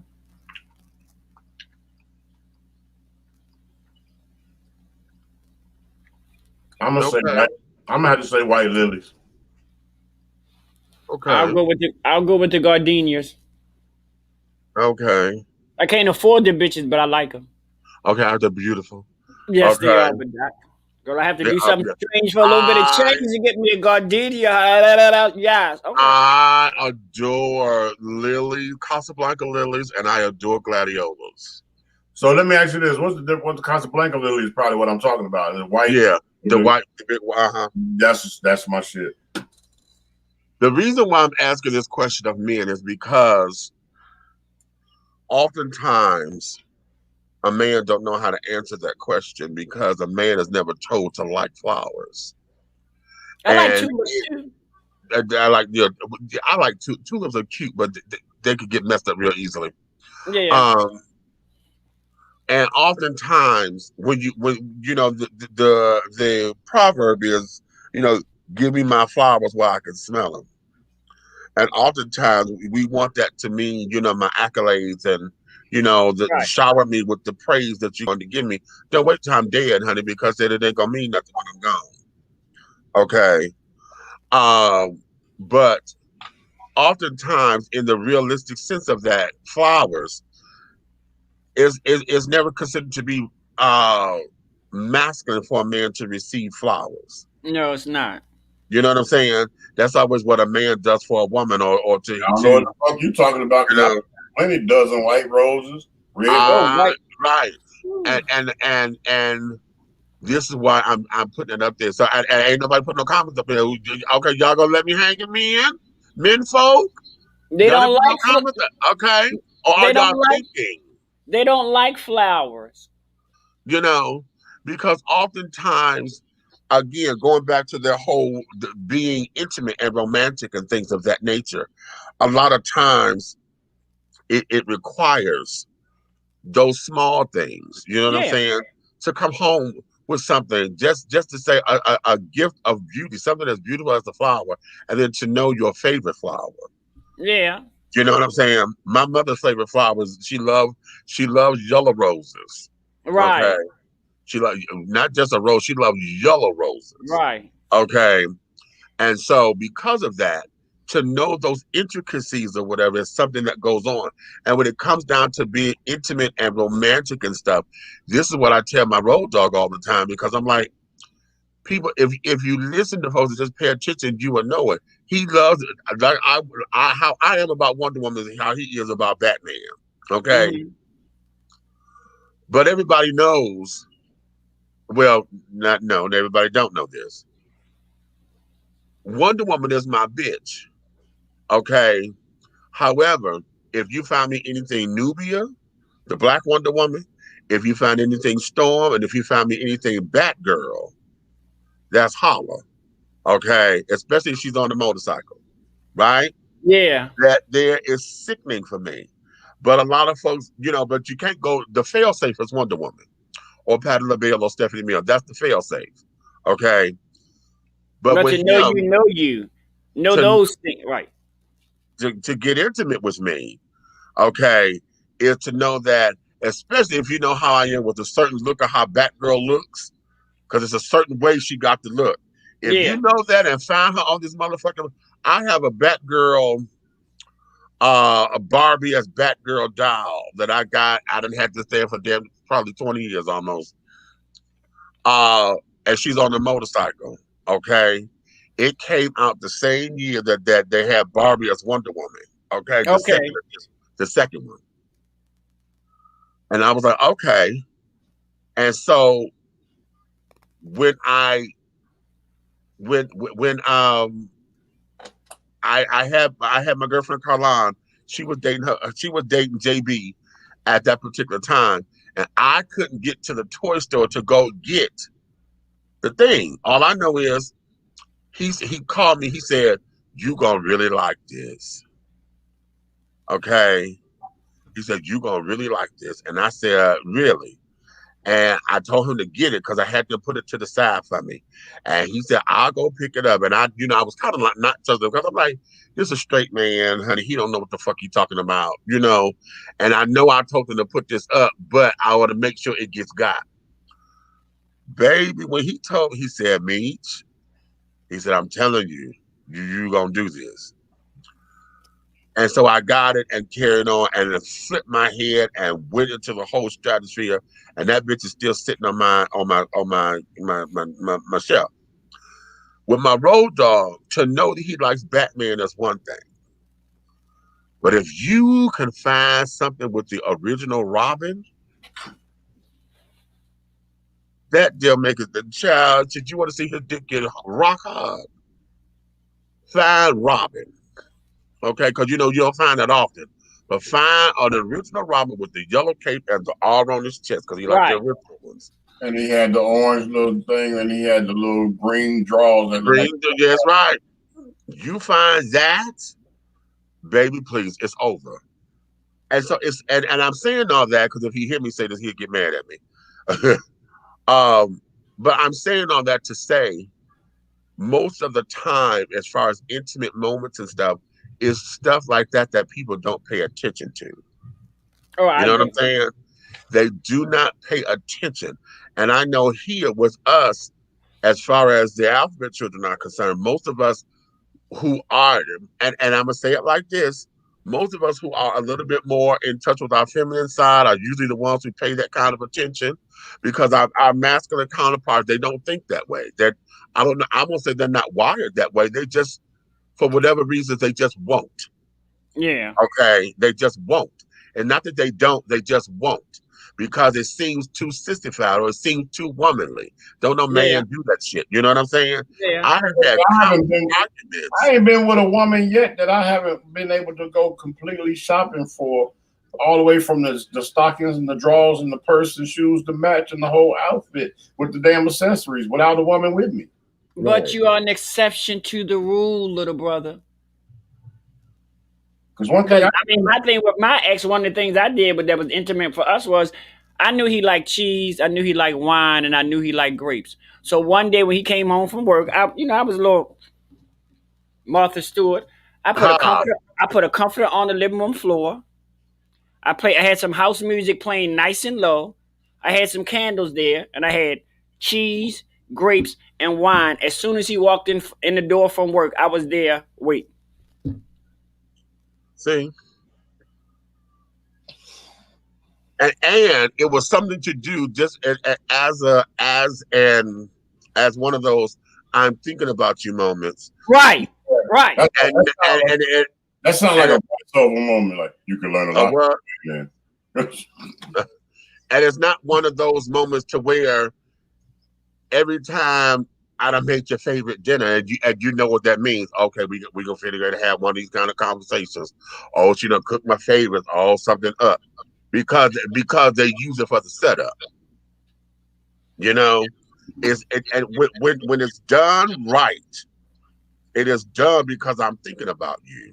Yeah. This here is to celebrate you. This here is to say that I adore you.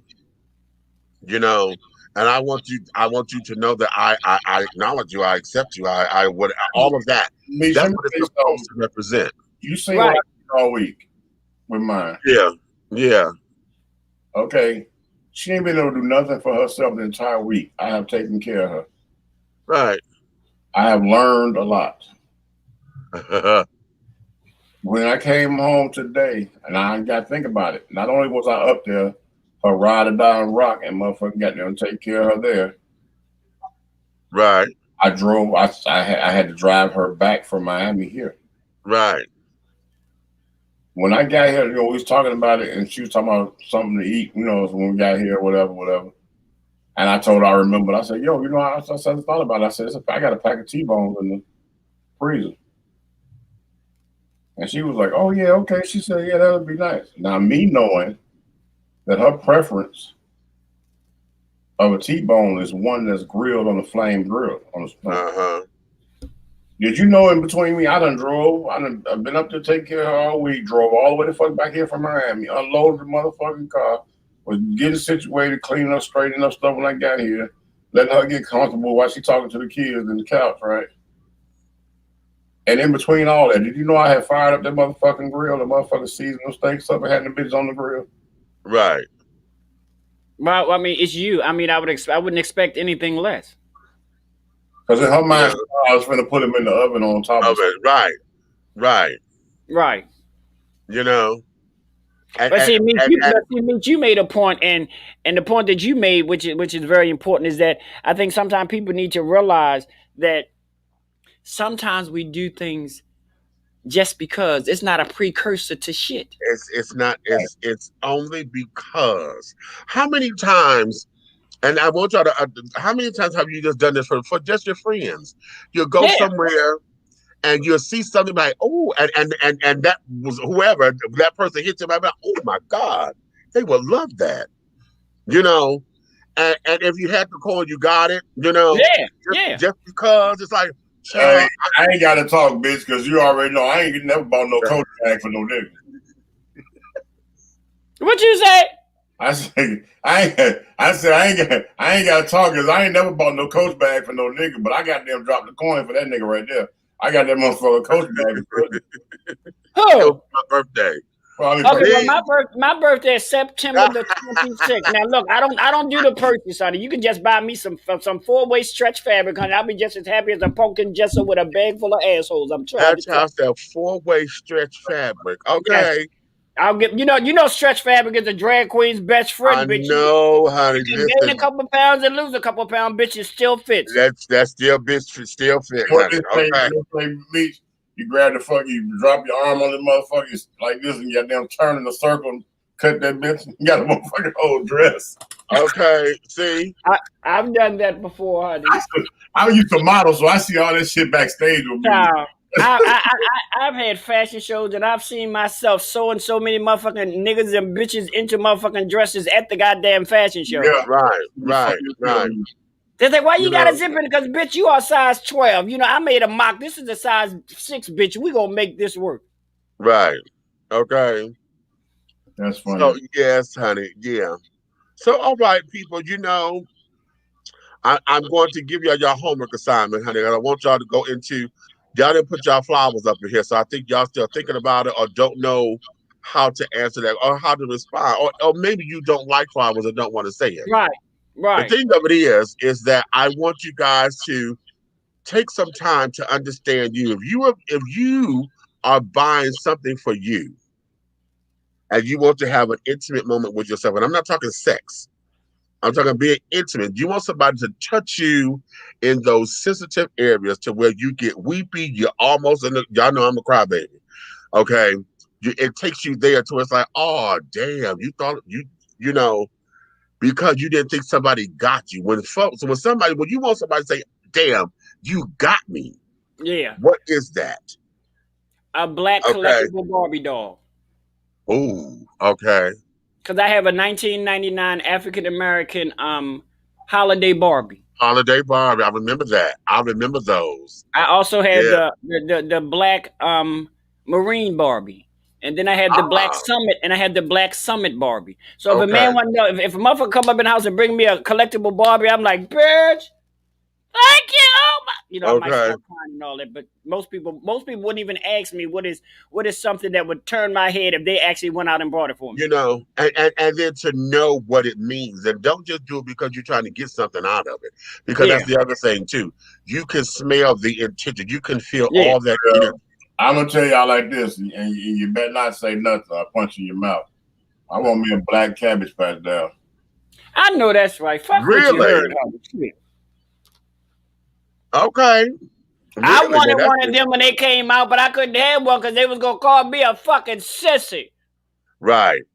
I want me a black Cabbage Patch. I'm not taking. I ain't never want no My Buddy dog. That was the evil little bitch right there. Ain't want nothing to do with her. That bitch reminded me of Chucky. I thought that bitch was gonna jump out the box and start slicing. I said, no, bitch, don't buy none of that up here. I'm not gonna take that bitch out of the box, but I best believe I'm gonna rearrange my motherfucking goddamn Chester where she goddamn run it. Okay, now them adoption papers right there, you good to go. See, the whole thing of it is like there's a, you know, for folks to really, really get me, it doesn't take a lot. And it's probably not expensive. And that's what people fail to realize. A lot of it's the little thing, the little things that count. Because the big ones speak for themselves. First of all, bitch, listen, don't buy me no car, because if you gonna buy me a car, bitch, if you haven't paid for it in advance and paid for it whole, bitch, that car ain't gonna do me no good because I can't afford no car payment. Right. That was cheap to get the car, bitch, but the repo man gonna get it Saturday night when I'm asleep because, bitch, I can't afford no car payment. So I don't know what the hell you was thinking about. You could have brought me a goddamn mongoose bike and we would have been cute. Okay. All it takes is to learn how to pay attention to folks. If you pay attention, especially to what they don't say. Yeah. Pay attention to what they don't say. Okay. And you have everything that you need to know. What's the language? The four love languages, or is the 5 love languages? Whatever that is, that book is. I don't have it. I need to get a copy of it because, you know, that's the question. What is your love language? Because oftentimes everybody thinks that everybody's love language is the same, or you want it to be identical to yours. No. And see, I'm a touchy-feely kind of person. I'm very emotional. I need hugs and all that kind of stuff. I need conversation. I'm a touchy-feely person in private. I'm not a touchy-feely person in public. Okay. And see what I mean. Not necessarily to be that we have to have public displays of affection. You know, I don't necessarily need all that because sometimes I feel as though folks are doing it just to be gratuitous. Yeah, I don't need it. And a lot of our community, the African community children, they do it for the shock value. I don't. I just want it to flow. If me and you out and it flows, right? Bitch, just not nothing. When we get to the second block, we're gonna start holding hands. Bitch, who is you talking to? Right. Exactly. I don't need all that because that's a show. We're not a show. Mm-hmm. You know, no. But yeah, I'm one. You know, you know how hey child, you touch, you know, all that kind of stuff. I'm one of those kind of people, and that there could turn a lot of people off because they feel like you're invading their space and this, that, and the other. You know, and I realize that, I recognize that. But one of the things we have to do is learn how to pay attention to each other, so that we can have intimate moments, and then it can broaden what that's supposed to mean because each particular person is different, and intimacy is different. Intimacy differs from person to person because it takes a little bit. Why you think your friendships are different? You have a certain set of friends that you can talk to, a certain set of friends you can party with, and they don't mix because they can't. Yeah, yeah, You know what I'm yeah, saying? yeah. This the party friends over here, and then you got two types of party. You got your dance party over here. You got your chill party over there, because the chill party is your discussion group. Those who are on the intellect, you know, that you can sit down and have a glass of wine or whatever. Well, your dance group over here, they hard liquor, you But know. see, I have three different. I have three different. I have the dance party. I have the chill party. And I ain't gonna lie, y'all don't judge me. I have a couple of close friends that I would from time to time invite into my intimate party. Right. Uh-huh. But Of it's only course. certain people. It's not the same motherfuckers that I go and No, no, exactly. no. Right. And I choose them according to this. Right. Uh-huh. Uh-huh. Uh-huh. You know, Uh-huh. the bitch to say the least is the bitch that can fuck with me. If you don't, if you do, girl, you ain't no good to me. Oh, okay. Not to be in the close circle. No, oh hell, no, girl, Not to no. be in the You jealous anyway. You jealous anyway. Look at this. You no, right. Okay. no. Uh. So I love it. I love it. I love it. I love it. I love it. And you know what? I'm glad we kept this conversation here. I was going to go a couple of other places, but y'all read about the shooting in the morning. There was another shooting today in Texas. Yes. Three people were killed by a black man, and the details are still sketchy. But we'll talk about that another time, honey. Right now, this is just real talk right here, just having brother talk. And see, what we have coming down the pipeline is I want to have an extension of this particular conversation on a platform where we have heterosexual Yeah. or heteroattractional and homoattractional men in the same room. So we could, when we have these stories and we hear the similarities, but I bet you just said the same exact thing. Only difference is I'm talking about my man, you talking about your woman. Okay. Right, right. Or we both talking about our harem. Okay. You know, and carry it on so that we can start to get over a lot of this bullshit as far as the image of the black man, because I really want us to be in touch. I miss the days of the black men of my youth. Okay. And I'm talking about those that had it together, not the ones that were sitting up there struggling and beating on their wives and carrying on because you thought taking your frustrations out on her was the answer. I'm talking about when we look at Hollywood, we had the Shafts, we had Jim Brown, we had Fred Williamson. You know, we had all of those particular folks to where they were solid men. They were good in the community. They were good with kids and carrying on. They were role models. They kicked ass when they needed to kick ass. They took care of business when it was time to take care of business. They loved their women. And when they stepped out, they knew what it was to go. The grease monkey, as we called them back in the day, knew what it was to have grease up under your fingernails, honey, because I'm at work. And then going home, taking that lava soap and scrubbing up and getting clean to put your glad rags on when you were taking your woman out. With y'all matching outfits. Okay. Okay. That part. That is on the full-fledged return this summer. Are you serious? Yeah, I've been watching it for the last maybe 6 weeks. I've been watching it at different areas of life. And it's happening. It's really happening. I'm going to say ages 20, about 21 to about 35, 40 years old. I've been watching. I have seen a lot of people in that age. I'm like, oh, wow. Flashback. Yeah, flashback. Because I mean, and then these companies that are designing clothes, they're coming out with the outfit of Because right now they got outfits where it's got the king and the queen outfit. Right. And then they got outfits where he who finds a wife finds a good thing. And then they got the husband says, I found her because of what she said. Right. They just alike. Well, I'm gonna get an outfit say, am I the king or am I the queen? You decide. You decide.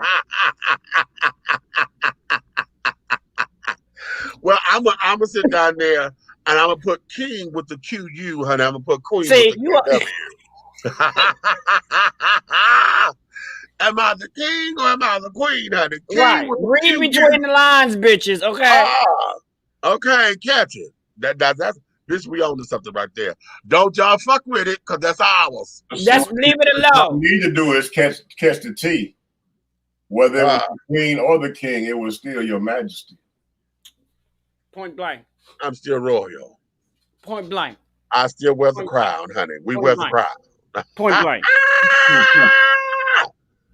On that note, my darling, let me let you guys get yourselves together and enjoy. Well, it's Monday morning now, honey. Yeah. So you may finish all of your cuppas, my darling, because the tea has been dished.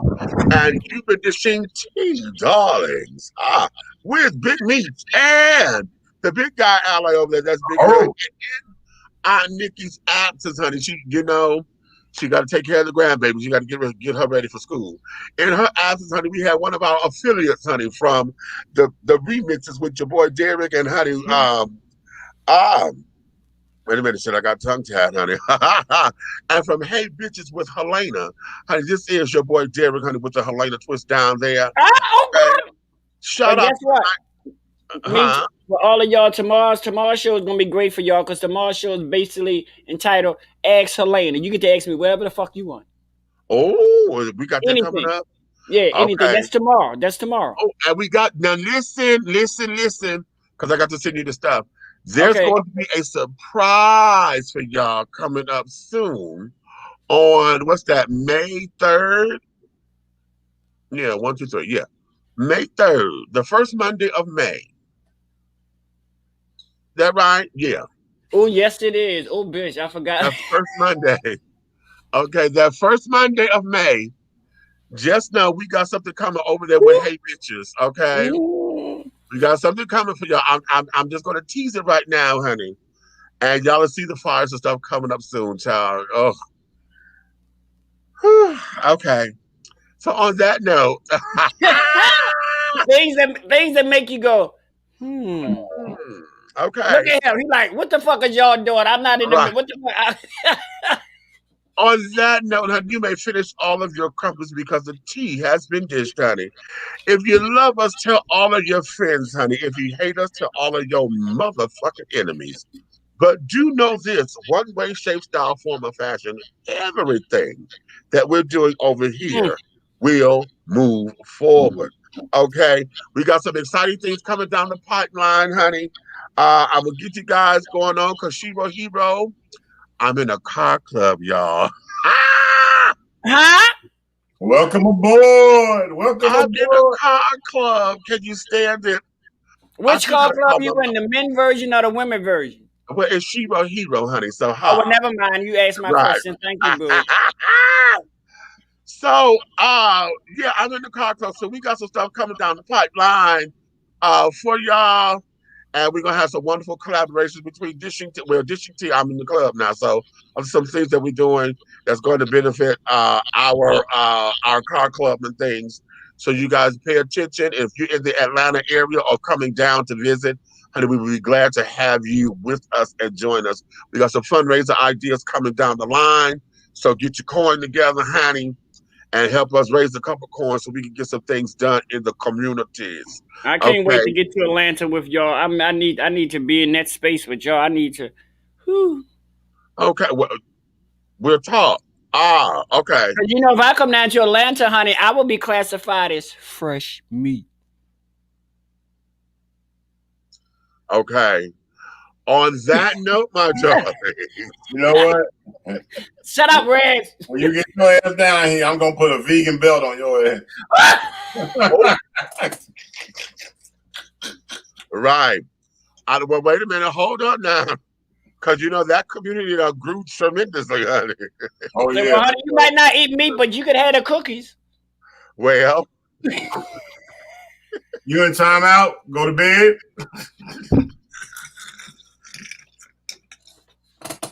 Lord have mercy. It's plant-based, girl. It's plant-based. Aren't right. you plant-based? Yeah. Right. Okay. This tofu meat. Don't play with me. On that note, y'all.